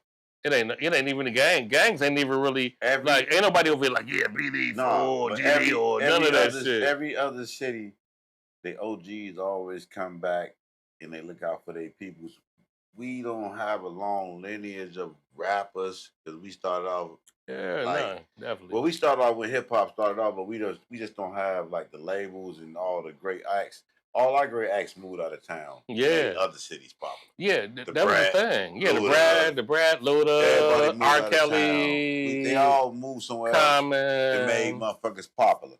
You know what I'm saying? You kind of have, that's the business we of had it, though. to. But now the shorties understand they can do it at home because of the internet. That's what happened when I moved back. They got an outlet. We didn't have that. Right. So but then that's like a gift and a curse too. Yeah. So when I moved back, all my old niggas was like, we got it now. Yeah. All we got to do is we got the DSPs. We can go to Distro Kids or whatever the case may be, and I give y'all shortcuts. The shortcut. We put an album out, and we did. We just like them. And then they get mad because niggas ain't buying, streams. Yeah, nigga, you got to still work, fool. Yeah. Because so the first part of the interview was asked me, what's your first record you ever bought? Shit that made sense. We used to open up the album and reading the credits like, I'm shouting out to Farmers Boulevard, LL Cool J, you know what I'm saying? Linden Boulevard. On the Boulevard of Linden, I'm reading, you know what I'm saying, Trap Called Quest. They was really, all this shit, it was like a flocks of people that like you say, Paris Smith, Brentwood, Long Island. Brentwood, remember, they had a B-side record I went and bought. And the B-side was Brentwood, Long Island, Brentwood, Long Island, Brentwood, Long Island. Yeah. If he double watching this, he know what I'm talking about. Yeah. Or P. Yeah. I was actually just at but a while ago, I was at a EPMD concert. Me and my nephew, my brother. So my record label now is Bronze Playboy Music. Shout out to my nephew, Del Negro. You know what I'm saying? I named the record label Bronze Playboys because my step-pops, Cochise, was a bronze brother. He was a player too. Okay. And we went to an EPMD concert right when the pandemic was kicking in at some winery. I forget the name of the place we went to. Fuck was the name of that place? They came out, but EPMD performed. Here? It was in Chicago, yeah. It was here, Chicagoland. It was the place they performed at ain't no longer open. It wasn't the winery, but it was I seen you, didn't I? You probably was there because not 4 Eyes, but yeah, he opened up. No, the dude, Burlington, not Burlington. It was Barrington. No, it was fuck the name of that place. Nephew, if you watching, put it in my chat. They had seats. They had seats in the front. We was right in the front. They were sitting. We had flights. We had flights of fucking bourbon flights. It was. They had tables, right? It was tables. Yeah, they great food, but they performed so crazy. We saw performing. Yeah, they was like, we met them afterwards. They like, nigga, y'all was singing our shit. Y'all remembered our lyrics better than we did. That's what Paris was saying. You know what I'm saying? And I was like, yeah, nigga, we love y'all. I know that show. I was there. It was something on LaGrange. What's LaGrange? Something on LaGrange. That was the name of it. The garden on LaGrange. There was something on LaGrange. Yeah. Where they did. And XL was there. Sweet Juices was there. Shout out Sweet Juices. XL was there? Yeah, XL Sweet Juices. I got pictures. Fred Hampton Jr. was there. Yeah, everybody was there. He was there. Yeah. The nigga. Sweet Juices definitely came there. I know that. I got pictures with all them niggas. Yeah, we Damn, man, I was there. But we was super groupie for EPMD, man. That's why I don't want to make this whole interview about this lightweight the EPMD thing. That's crazy. Man, we love that. That shit made us, bro. It was a crazy night too, cause you was there too? Yeah. Man, we had a ball. We was up front like we was superstars. We had the tables. We could touch them. We was right up front. Yeah. Man, you know what? And they brought their flights. We had like bourbon flights and shit. We just was sipping and Get the Bozak. You We know what I'm never heard that saying? club when they booked it, and he was like, "Yo, we got a show in Chicago." I'm like, "I'm there."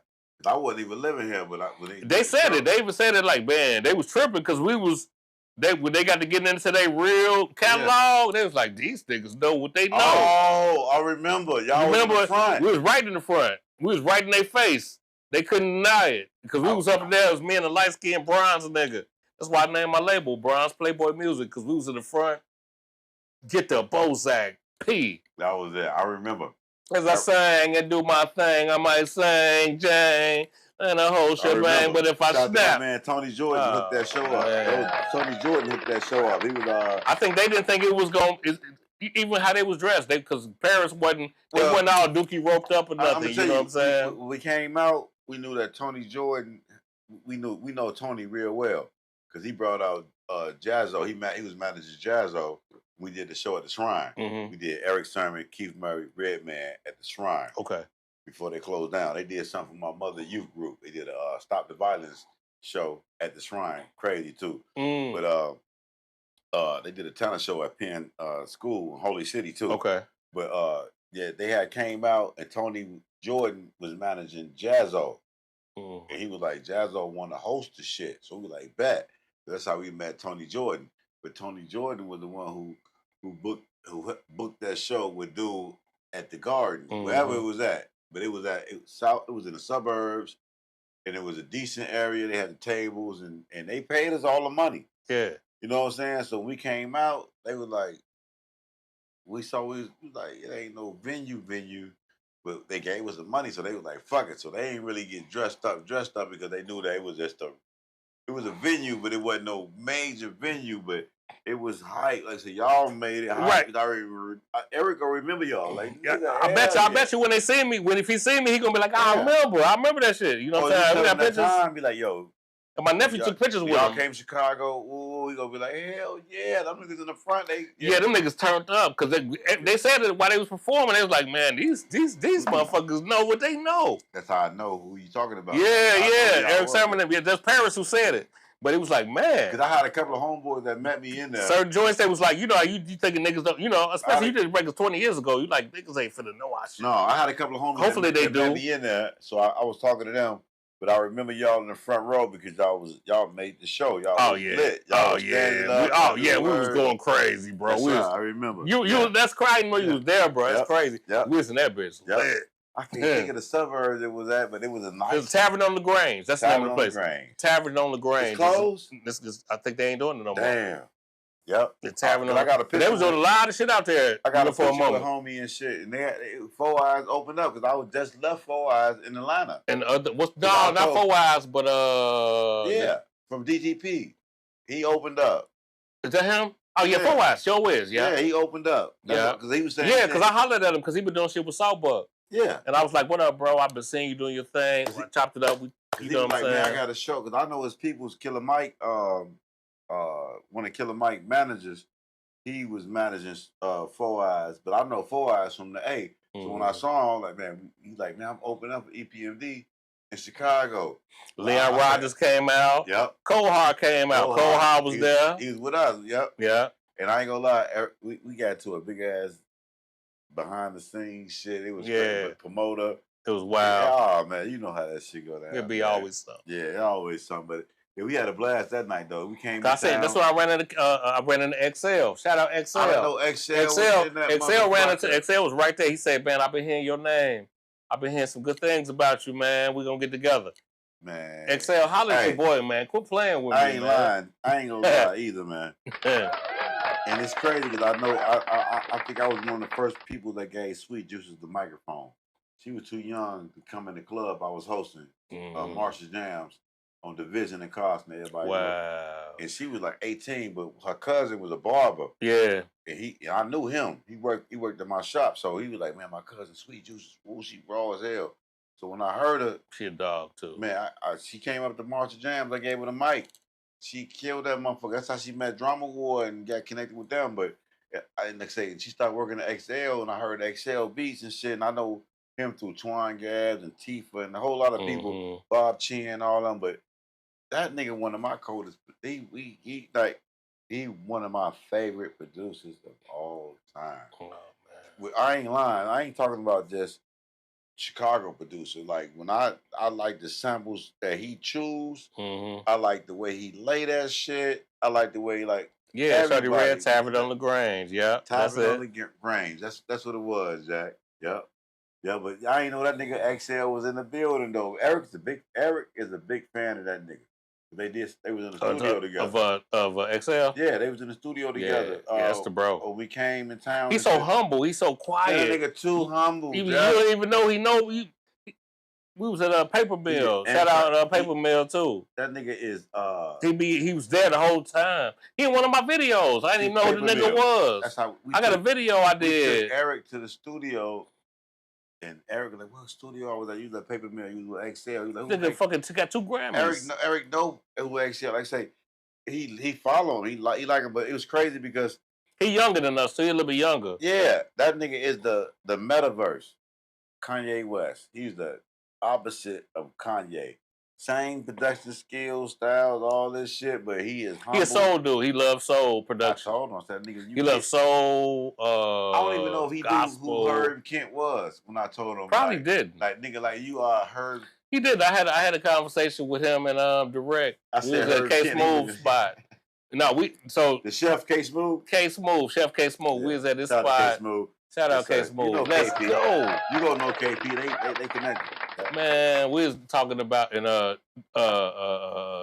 XL was there and Direct, and we was having a conversation about LL Cool J out of all people. So they was talking about LL Cool J first album was bad. I'm like, nigga, don't embarrass yourself. Bad was the second album. The first album was fucking Radio. Radio, the single, the first one that and they was arguing me down, both of them and shit. You know, first song that jumped them off. Yeah, if you all watching, man, yeah, I had to shut y'all down because I'm a hip hop. They never saw Crust Groove. They probably did. If they did, they would know that. How would you? Radio was the whole thing that got them on. They got them on. Box. So I'm Bad was the shit. You know what I'm saying? Yeah, I'm the baddest rapper in the history of rapping. Yeah. And all that, you know what I'm saying? That video. Milky, Cereal, Baby. The Doo-Wop. He had a bunch of joints on that, but that wasn't the first album. Bristol Hotel. The Bristol Hotel. And they argued me down. And that's Wood Harris' favorite song. Yeah. Oh, man. Song. He did a song in reference to the Bristol Hotel. Shout out to Wood Harris, too. Wood Harris is a real eclectic-ass dude, too. Nigga always been. So, you know, he fuck with Direct heavy. Direct produced some shit for oh, yeah. I put them together. Yeah, man. The interview I did in Chicago, I went back to my old barbershop. It was All-Star Weekend 2020. And this one I was really starting the podcast heavy already, but I came back home with the All-Star game right before the pandemic, too. I be mad. Y'all got to call me out when y'all be having them debates, Harold's versus Remus. Y'all need to have... That was the same day. No, I just thought he came, he was in town, All-Star Weekend, he was in town, so I was like, bet, I'm going to do a podcast. So I was like, fuck it, let me call Buck and Direct. Yeah. Because I always want to interview them. And I had Wood already. Then my homie them said, man, we got Fred Hampton Jr. I'm like, man, bring that nigga too. Like, so let's make it happen. It was cool. So he came up there, but when they connected, that was it. But I ain't gonna lie, Wood said that nigga Wood said he got COVID in the studio that night. Because he was in the studio with XL. Everybody was in the studio at Paper Mill. Yeah. They was all in the studio and they was Wood crazy. They shaking his hand. We ain't know. He fuck around and caught the bullshit. That it was February of 2020. Ran the All-Star game. Rocky, it's funny. So I know when that happened. Popped off in March. So everybody went back home and was sick as hell because he went back to LA. I ain't get sick, Atlanta. But I was at Rakim had a concert at the Chicago Theater. It was Rakim, Big Daddy Kane, Slick Rick. It wasn't the whole Wu-Tang. It was Ghostface and Ray. Yeah. And right after that, it was the All-Star Weekend. Remember, it was the All-Star Weekend in February. Yep. Right after that shit, we was there partying. Yep. Doing it. Right after that, COVID kicked in. Yep. I'm talking about, look, as soon as I moved, whole world shut down. I went back to the A after that. I met Rakim. That's when I first met Rakim. Sugar Sand. Told him about some verses and shit. Bro, you said some shit so cold, nigga, in 87, nigga. He's like, my nigga. See, you know what I'm saying? We dapped it up, took flicks. I got flicks out of that shit. Yeah. The flick you put up on the promo, that's where I was at. Okay. With the leader's hat, I had the leader's hat on and shit. The one you first for this show. Yeah. That was when I was at the Chicago Theater. Met Rakim. His manager, the white boy. I can't think. Oh yeah. He been around forever. Yeah, he been there forever. Yeah. I've been knowing him, but Wood, I've been knowing Wood and Steve since I was a shorty. Because I went to Resurrection. I seen that when you do the promos, you be like, yeah, y'all might know him. Oh yeah. Yeah, you got it. I Yeah. wasn't even thinking he gonna hop into shit. Cause I was just talking shit. I was gonna just put the camera on him, and that nigga hopped in. But cause I was trying to get my little pub for being a Netflix extra. Yeah. I've been in a lot of Netflix. Will Harris a real dude though. Every time I see all the footage, I love what he doing, what he been doing. He's Avon Bogsdale, man, you know what I'm saying? Like I say, and a whole bunch of other shit. Growing up, his brother was the man. Yeah. Steve was like the guy. And we was all trying to be Steve. Because Steve was an athlete. Steve was he was popular. Funny how and Wood wanted to be like him, so he was told, he kind of forced Wood to act. Like, fuck all that rapping and hooping shit. Going to acting, and then good thing he did. But he's still, good thing. But he's still a cold MC. He's rap. Yeah, that's all they want to do. He still make good music. I got so much music in my phone from that nigga that he sent me, like trying to get on. Like, and he different. He a different. He do comedy, poetry. He artist. You know what I'm saying? Eclectic. So I like get you it. Say, he eclectic though. Steve the same way, but convincing in everything that he do. You know what I'm saying? He take it serious. Like last summer. He just fake. He ain't no weak ass rapper. You know what I'm saying? Are you the acting nigga trying to rap? No, the nigga dope. I ain't gonna lie. Last summer, I had that nigga outside all over the shop. Like, he don't hang out like that. But I was wondering, because I'm like, you be having that nigga having hell chicken debates and shit. Yeah, he be like, Uncle Remus, nigga. I had him I'm out like, oh, man. Yeah. He hanging out with Bo I saw that. Yeah, what's the little dude?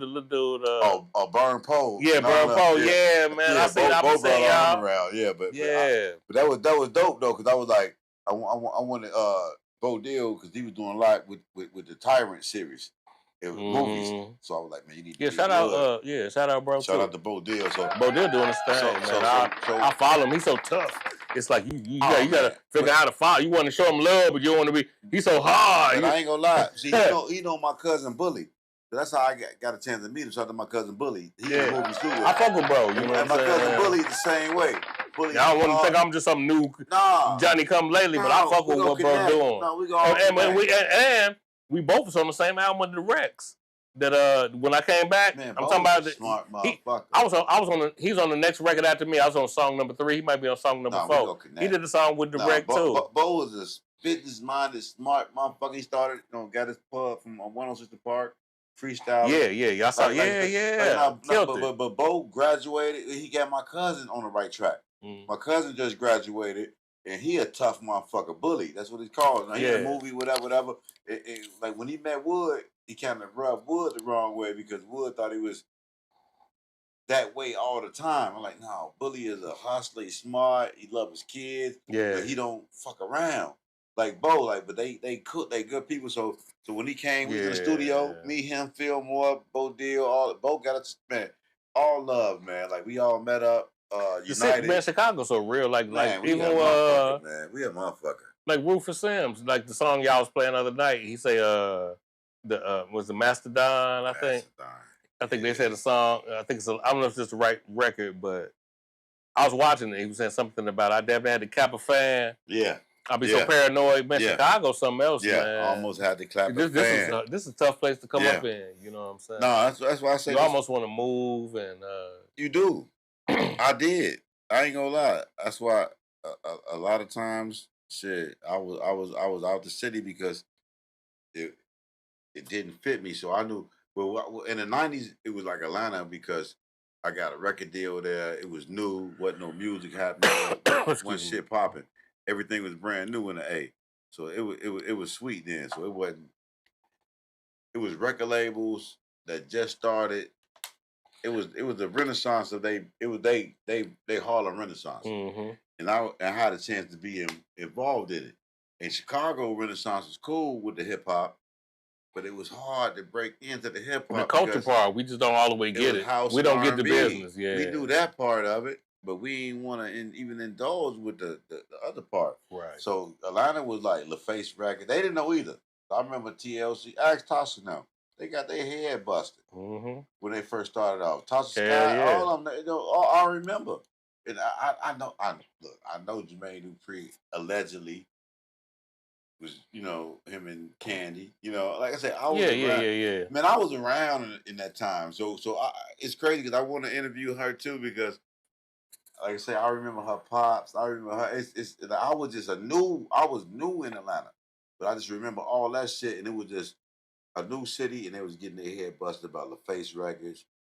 Everybody that came down there, Dallas Austin, it was business, man. Yeah, and nobody knew the business. Right, Dallas, because the studio I was at Dallas Austin studio. Well, Dallas Austin studio was right next door, where I recorded the record I did with Tasha Scott when I was down. You know, it was crazy. They brought me right to the source. It was like Whitney Houston plaques up, like you got plaques. It was plaques. Like, woo, I'm here with every shit. So you, I knew I was going to be on. For a Dark Child, Rodney Jerk, all them people. You know who I met was in there when I was recording my record?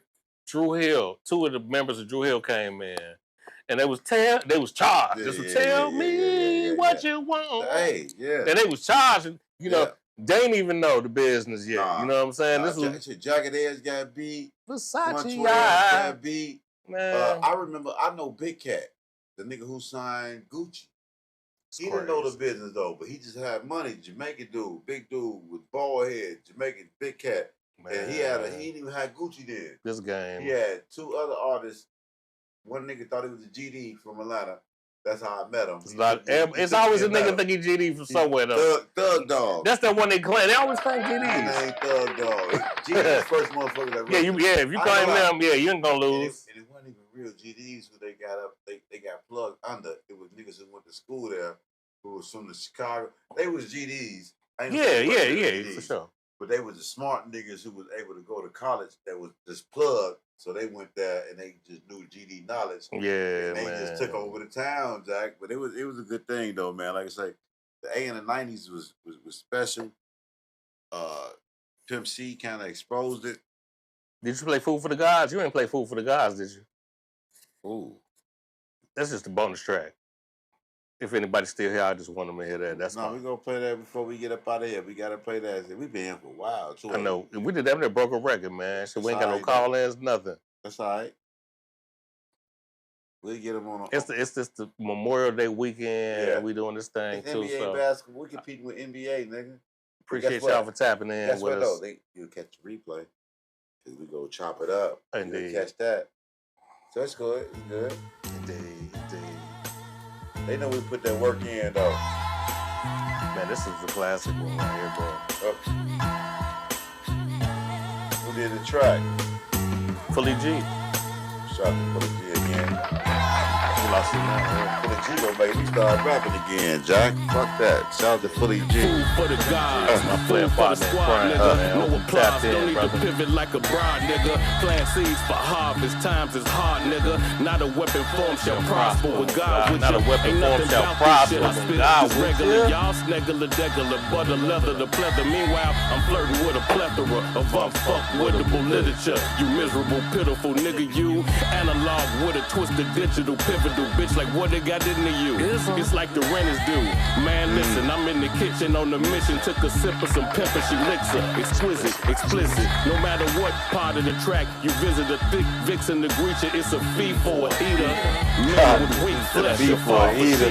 My nigga, swinging for the fences, all in the bleachers. Eat your food. What y'all thought so we my was rap, good? even in 2026, we still doing the wild. Fee for the eater.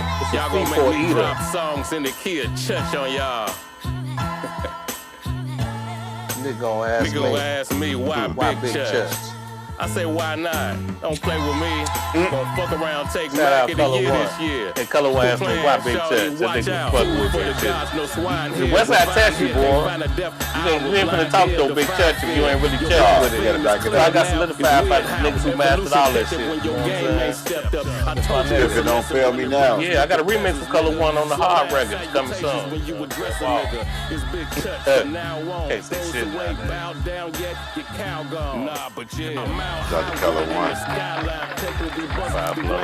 Niggas scraping the firmament. Think he touching the congregation, must ain't heard him yet. Living his best life, I guess he ain't been murdered yet. Bless the bird for I killing and grilling. We meal prep and pillage. It took a village to build this. Feel this. Wild hunters, double shots of real shit. And let my cup run its over on him. It's church. It's church. It's church. It's church. Rip right down nasty. Shout to Philly G, Jack. Yeah, that's my man. My partner, Brian. We hear you, Foolie. We'll call you Foolie G in a minute, Jack. You ain't Philly, you Foolie G. Nigga, you a fool. Foolie G. You a fool for this one, brother. You a fool for this one, Jack. My nigga Foolie G on that one. Shit. Let's go. Dope lines, man. That's what we do, man. We breaking that new shit, man. Thank you, man. Shout out to my nigga Big Church, man, for coming through, Thank man. you for having me, brother. Come on, man. This ain't the first or the last time, baby. Man. We gonna do it again and again and again and again. And I want everybody to know, Until man. they get it. This ain't like we might bring some old music and play that shit too that he did again. Cause they I know they confused. Like, who's Kenny Bogus? So we're gonna come back and make it all make sense. Yeah. I know when I put up that plug, they was like, oh, but that's the iconic people name. know. People know what they know. You know what I'm saying? But, Come on, we've man. been pushing the Big Church thing. And, it's only a few artists that Pink House played, and he played me. Come on, man. So and not in a bad way. He played, Yeah. He showed love. Yeah. And like I said, everything I do, I'm on it's a love fest, and it's about the village, man. I got a village of great people showing me love. That's what we about, man. And same thing what we doing right here. 606 guys, man. Like when you come back, I'm gonna bless you with the 606 guys because you definitely. He already told you, Journey. You went from the hundreds to the woods. From the woods, the wild hundreds. Come on, man. W to W, man. WW, man. Shout out FOD. Shit. So Jim Strizzle. You know all the people that's in between that. Yeah. You know what I'm saying? So like I say, it's all about connecting the dots, man. Like you meeting Rufus, you already know Excel. You gotta meet, goddamn it, hang out with Jujilla. We got Shauna, all us, man. We just gotta most of the new cats, man, I seen them in passing, but it's like I know we gonna work together. Joel Q, another nigga that's nice. Beats, man, they so cold. There's so many new people in the game. They don't know how proud they make me. I'm proud. When I see them, I come up and see them, and I'm like, man, y'all doing y'all thing. And they don't even know who I am. It's like y'all don't know. I'm like, y'all know John Coltrane just walked in the place. Same with me. You know what I'm saying? I'm so happy to be able to, goddamn it, like I say, in this like breaking news, but I got not an EP. It's an album, more of a mixtape, more of a compilation.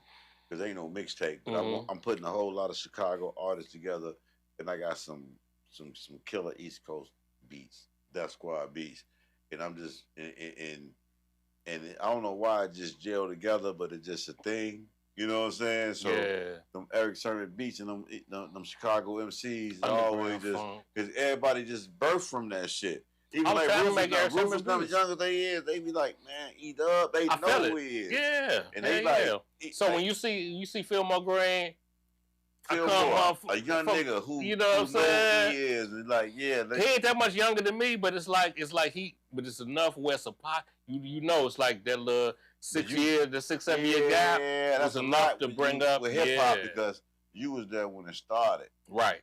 When it so when I see him. You come back, sometimes they be like, who is you?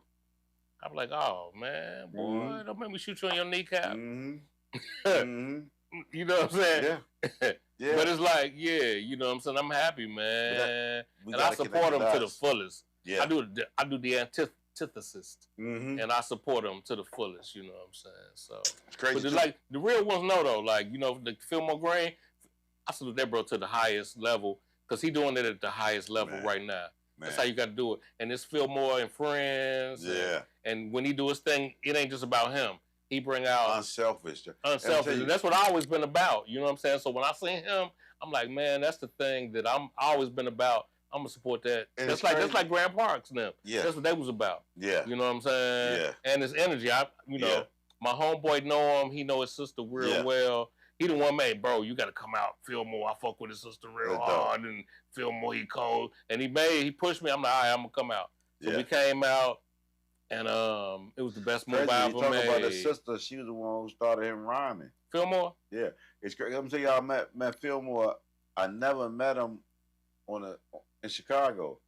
I really got to meet him. I listened to his album before I went to make sure I knew, and I'm like, oh, this nigga dope. But I met him through when I was working in Killer Mike's shop in like 20. It was like right after the pandemic or something. They had an A3C seminar, and it's a seminar out in the A. So Sadat X, came through the shop through Joanne. You know, I know them well through Joanne. You know, they came through my shop in Chicago.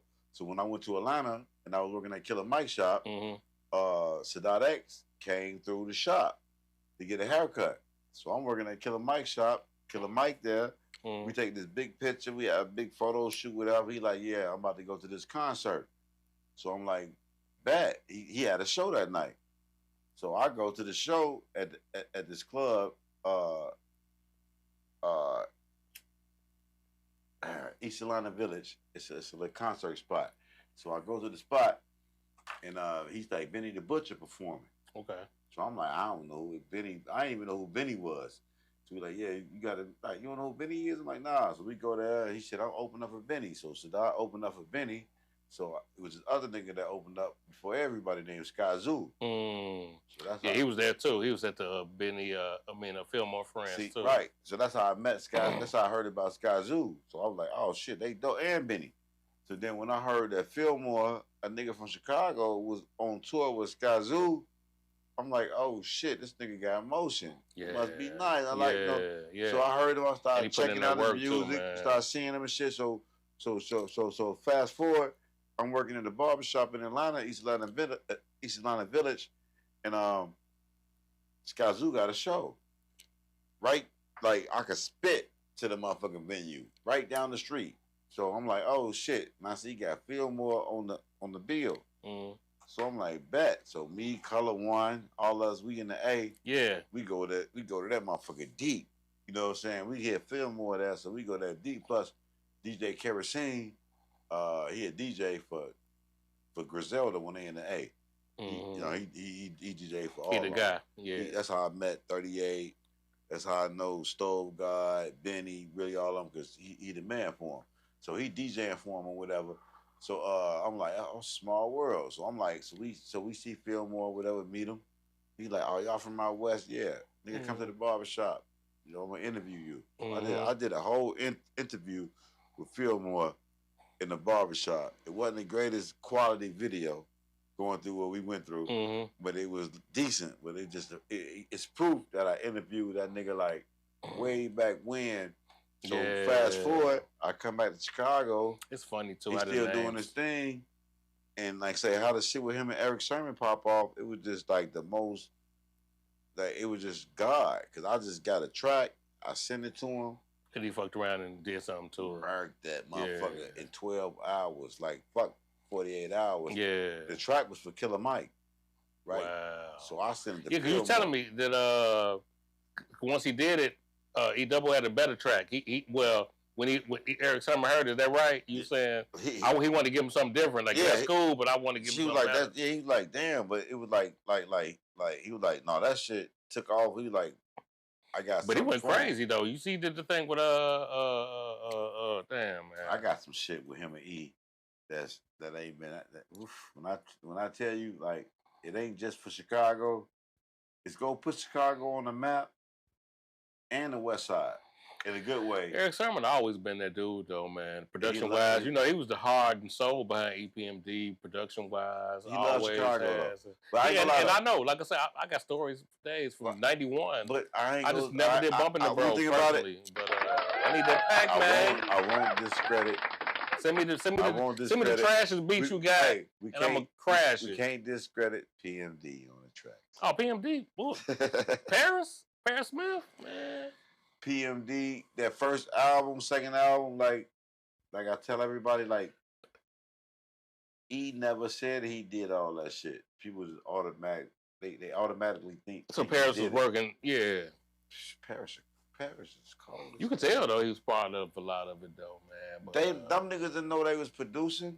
Eric could tell you they did the whole album, didn't know they was producers. They just knew they had a input on the production. I looked eye to eye and said, so I'm the same way, bro. A lot of the records I did, even on the Big Church project, I realized, like, just being a student of hip hop, cats are saying you beats, but the shit you put behind it, the skits and the way you flip it, I'll produce the shit. Oh yeah. You know what I'm saying? That's arguably. That's a producer though. Yeah. It's the beat maker and it's a producer. Right, you made the beat, but I took the beat and then took it and added so much. By the time I sent it back to you, you was like, "Oh, you produced this beat. You know what I'm saying?" You're a producer. Yeah, man, that's another thing we got to clear up. And the skits and all that shit, like all that shit is part of the skits. And like we was playing a Big Church record, you heard like the shit coming in. Yo, you ain't nigga, you ain't no pimp. And guess what that album and came Don from? Juan, Mama on the record. That album right there came from Snoop Dogg and Dr. Dre. The album? Oh, that's the first one. That first Red Man album. That's my album too. That motherfucker came from Dr. Dre and Snoop Dogg. They bit that whole formula for the skits. You right. You absolutely right. I heard both of them niggas tell me that shit. I believe that. Together, I don't know that as a fact, but I believe it. I was like, shit. They were like, nah, we bit that whole Dr. Dre. The skits, the funk. Only thing that Dre did different on that album with Snoop is he played that shit. It wasn't muddied out and gritty and grimy. Like that's what made he made it gritty and grimy. But that was the thing. That's what I love. Dre replayed that shit. Dre replayed the funk. He was able to play it again. Eric just sampled that shit, found out what a sampler was. You snap it down when you spin the gospel church. Yeah. Now I'm talking about I heard it from them. That's the only reason I can say it, because I heard them say it like, no, we bit that whole style. They did. I'm like, damn. You hear it though. When you hear it, you hear it. When you hear it, you hear it. You like, because the funk is everything. You can't downplay what they did from 91 to 94. Eric Sermon, Redman, K-Solo, was early on. Yeah. But when Redman came, when they introduced Redman on that third album, Business as Usual was the third album. Yeah. Strictly Business. Yeah. Unfinished Business was the second one. Yeah. So early in the podcast, I can't remember the second album. That's what it was. The album when they was in the West College was Unfinished Business. Yeah. Right. Yeah. That was my shit. Right. But then the album after that was the one. Blue. That's the one when after that album cover. Like, Unfinished. I remember the whole shit. Yeah. Blunts. We didn't even know. So Blunts came out, right? We back in Chicago, we were so limited.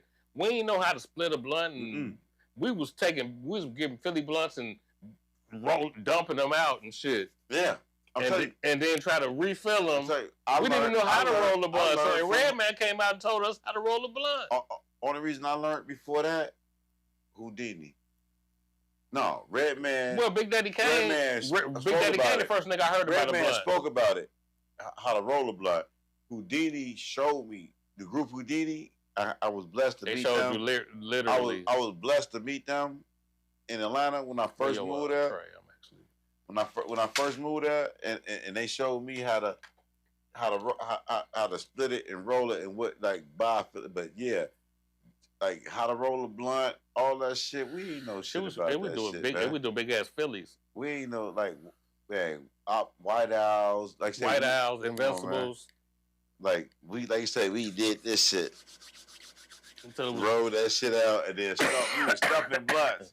That's crazy too. You talk about we were stuffing blunts. Just 89 to 91. That's an art though. I'm going to stuff a fucking blunt.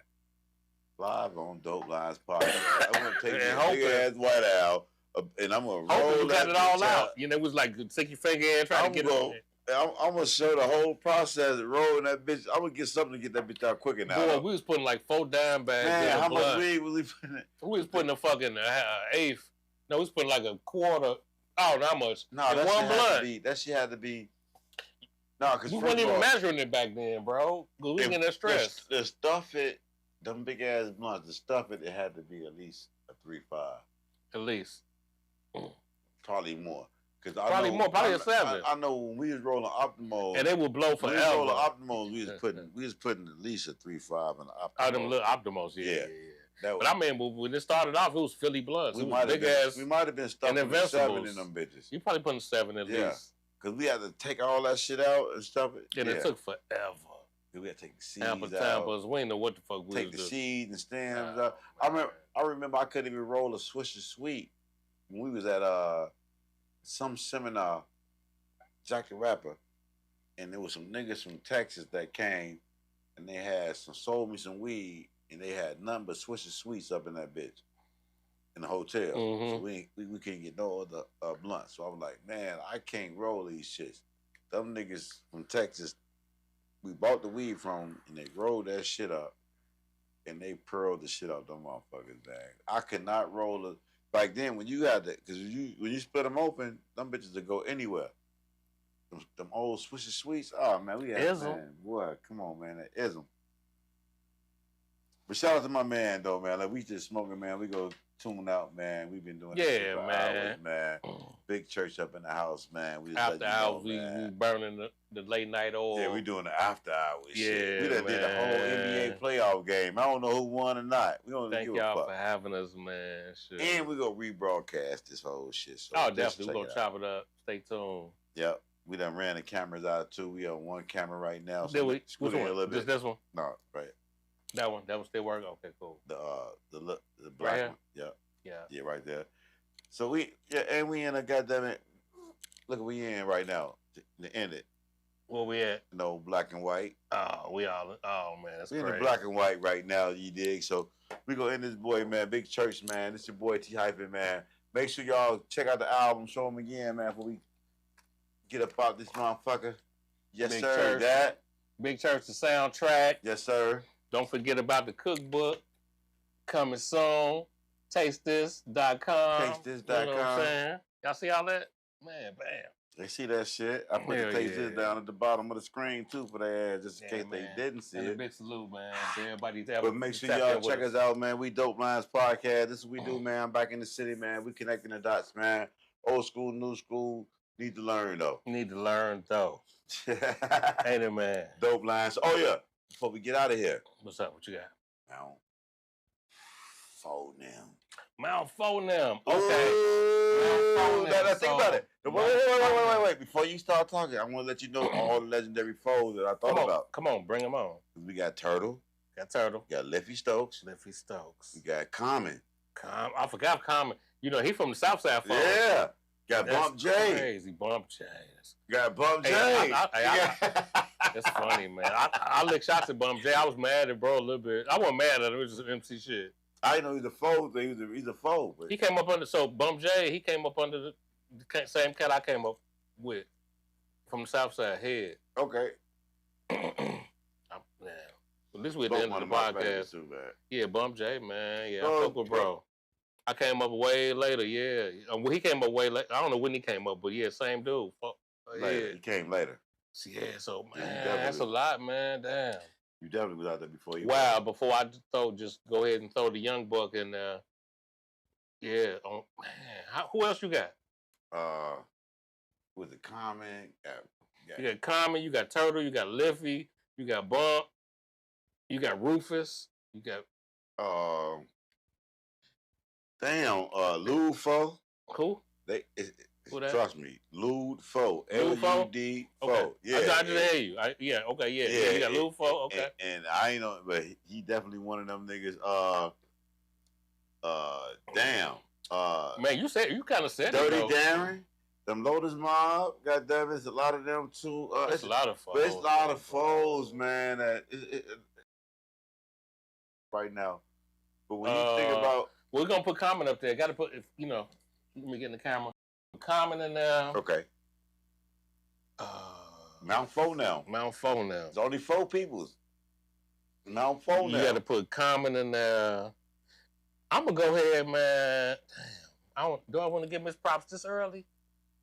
But I like what Roof is doing, man. I like his story, man. I like the fact that he took his pop's name and changed his name. That's right. Rufus up in that motherfucker, I'm gonna take a shot. I'm gonna put Rufus up there. I fuck with you, bro. I don't care who mad at us either. Yeah, I'm gonna put Rufus up there. So I'm gonna throw him right up there with Common real quick. Mount Phone now, man. We talking about Mount Phone now. We only got a couple more. We got Turtle Bank, Livy Stokes, and Bump. We got Bump. And it's some more foes I know they gonna I thought be mad Priest G was a foe though, because Priest G he on the Solid album. I think Priest might be a foe. So I think Priest G came up. I know they might be Traveler. I don't know though. I think Priest G is a Black Soul. So, but it's a lot. But they accepted it Solid. Yeah, it's a lot. So if I could put Priest G up there, I will put Priest G up there. I'm not quite sure. Okay. On the Solid move. Yeah. It's being solid. Yeah. So okay, Mount Solid. Mount Solid. Ew, that's a whole other thing. That's Mount Solid. Turtle Banks always got an honorable mention if he close. He in there or honorable mention if he ain't in there. Who else we got? Liffy Stokes. Bump J, Liffy Stokes, and Turtle Then we got Bump J, Liffy Stokes, Turtle Banks. Fuck. I'm gonna get. And you got Common and Rufus. You got to get Common, Rufus. Okay. Bump J, man, man, like I said, he came up with my people. So and he put it on phone now. He put it on phone now. He did the Move Around commercial. DJ Drama. He did a Gangsta Grill, even though DJ Drama was like on 4, solid 4. He didn't say fucking name. He didn't say it right. Yeah, but yeah. And it's funny. Yeah, but it's funny. The 4 Corner Hustlers, they got even the BDs. Everybody else be saying on phone now. It's a lot. Ooh, they got everybody saying on phone now. On phone them. Y'all need phones. Everybody say on phone now. Yeah. Yeah. This is a big thing. We really phone them. So you got Common, Rufus. You got Common, Rufus, Big Church. You got to put Big Church on there. Y'all say to the camera, Big Church. What the fuck is you talking about? The 4 Horsemen in this month. You did? Talk about. You know what I'm talking about? Shit, man. Turtle Banks. Between Turtle Banks. We got to give it to one of the motherfucking Speeding Out Mobsters. Got one of them got to go in. They got to. I'm gonna give it to the Speeding Out Mobsters. Let's blend their face together. Wait. What does Twister qualify as? Twister. So I don't know if Twister was a foe, but he fucked with him. But he That's like Common. So I went to the V. That's a whole other episode when you start asking about Twister. I went to CVS, so I actually ran into Common, and I knew he was foe related from '87. No, he foe. He foe from '87. He a foe. So me, they asked me, He's solid. That's one thing. I'm solid from 106 in Calumet. Okay. 107 in Calumet. That's crazy, but I knew about Common being foes and all that. Yeah. I ain't know out there in the Hondas though. Phone them out there. From the Hondas, yeah. I was running with this. It was CVL. I was running with the C's, the CVLs. But them niggas, I got in the jam. That's they ain't have my back. crazy, And the foes were teaching niggas how to fight. So I got with the niggas who was teaching me how to defend my motherfuckers. So that's crazy though. Phone them way out there in the Hondas. Yeah, in the Hondas, man. Shit, Karate Joe. Shit. I know that when they was out there, 87th, I was tripping when Common was like, the foes. The foes told me either focus or fold. Either focus or fold. The funny thing, we blessed a lot of foes. I went to CVS on 87. We blessed so many. Once we got the game and the literature, the knowledge, man, allegedly. Phone them got some rappers. So it was a lot of other niggas. Phone them might have so now phone them. Break it down. Niggas know Kenny V. We blessed. So we got Common. Damn. We blessed a lot of foes at CVS. There was so many foes at CVS between 1986 to 90. We brought a lot of foes in the game. We probably blessed a lot of cold GDs. 1,000 foes. A lot of cold. Well, GD's always been deep though. Yeah, they deep. I'm talking about. We made the foes get deeper. As a small foes gang. was light. They was lightweight back then. Foes as a small gang. Foes. At least out south. Foes like Queens, New York. Like you got. We had one West Side foe. We called him a Central Hustler. Because most of the foes out west was from... Is Melamo them foes? No, they lords. He called himself Vice Lords of Illusions. But I don't know what exactly sect. Okay. They were some Maywood niggas, but what about most of the foes are from out west. What about Quelo? Quelo, we don't know. I don't know. Well, Priest G, I think he was. I don't know.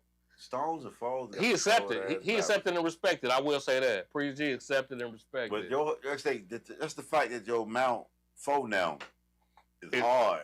Common, Big Church. Who else we said? Rufus. We're going to put Rufus up there, man. Rufus, I fuck with, bro. 4 fingers, no thumb. Like Turtle Banks, man. Yeah, I fuck with Turtle. Turtle or foe? Turtle definitely Turtle Banks, man. I got to give it to Church. Turtle definitely, ever since I've been knowing that nigga, like I knew Liffy before he was faux Liffy. Yeah. I know. Definitely Liff, but Turtle Banks. I know his government name. Yeah. My boy Calvin. You know what I mean? You know, we go back, Resurrection. I say that because we family. But I've been knowing him before he was foe with him.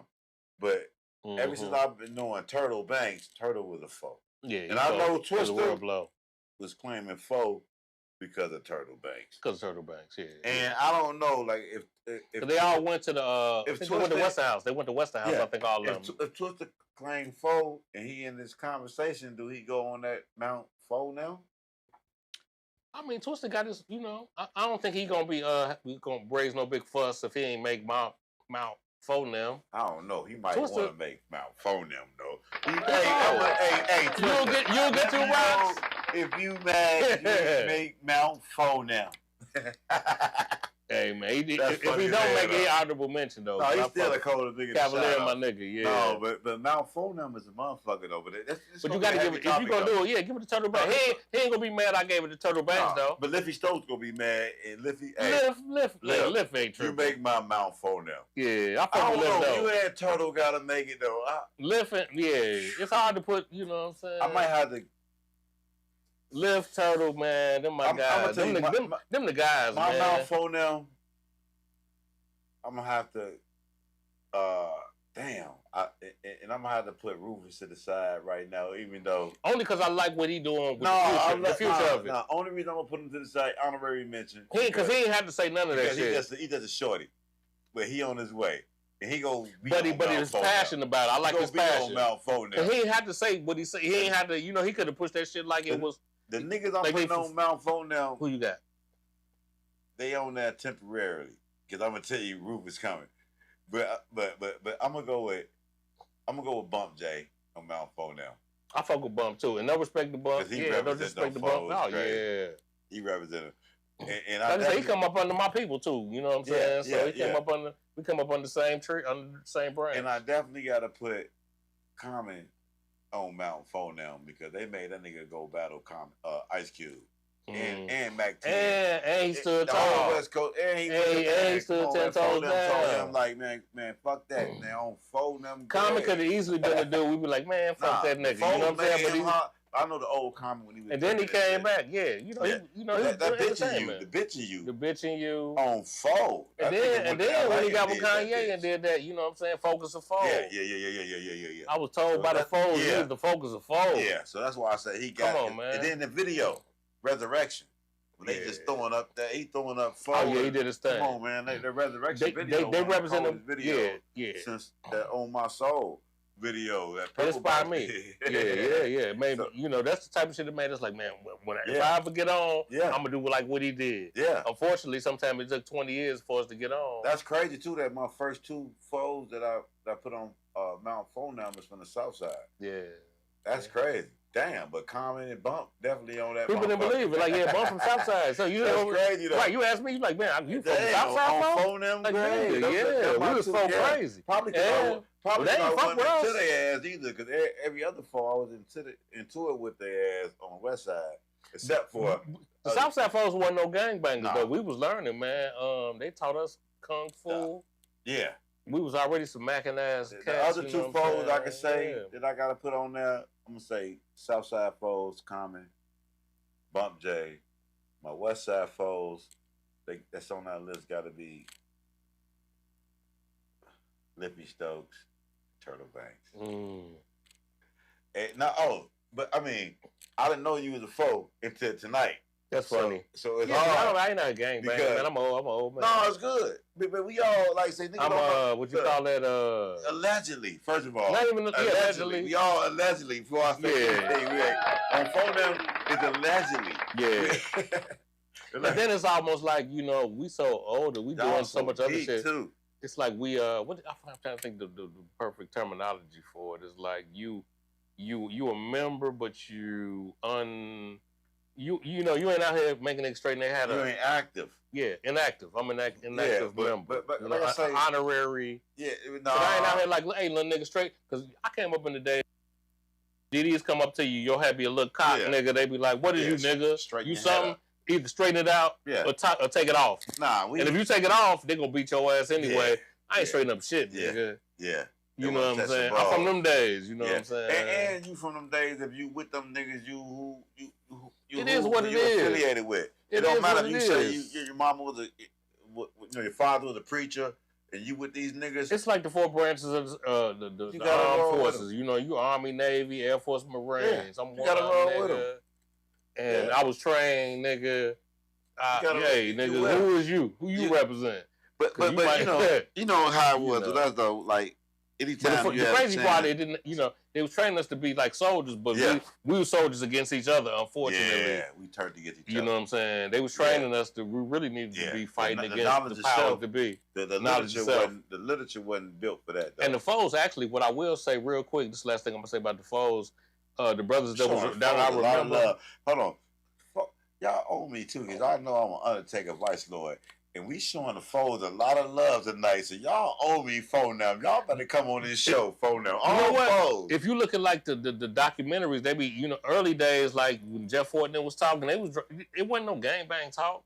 Nah, so what I heard was actually the literature I was hearing from niggas coming out their mouth was, you know, your black man ain't your enemy. I did hear that back in the day.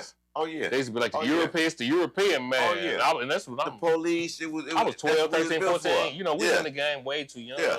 But I will say they was giving us real knowledge. You know what I'm saying? They wasn't like the GD's your enemy, go kill your brother. Like ain't nobody never tell me GD, BD was my enemy. It's all about black disciple, black gangster disciple. It was growth and development. All that shit though. Right. Oh, hold on. Yeah, but look, Dope Lines Podcast. Kenny Bogus. Tap in. Big Church. Ain't a man. TasteThis.com. All of this, that, and the third. Dope Lines Podcast. Tap in with us. We're going to make sure we rebroadcast this shit later. We got 2 minutes left on this motherfucker. We out. Peace. Love. Ha!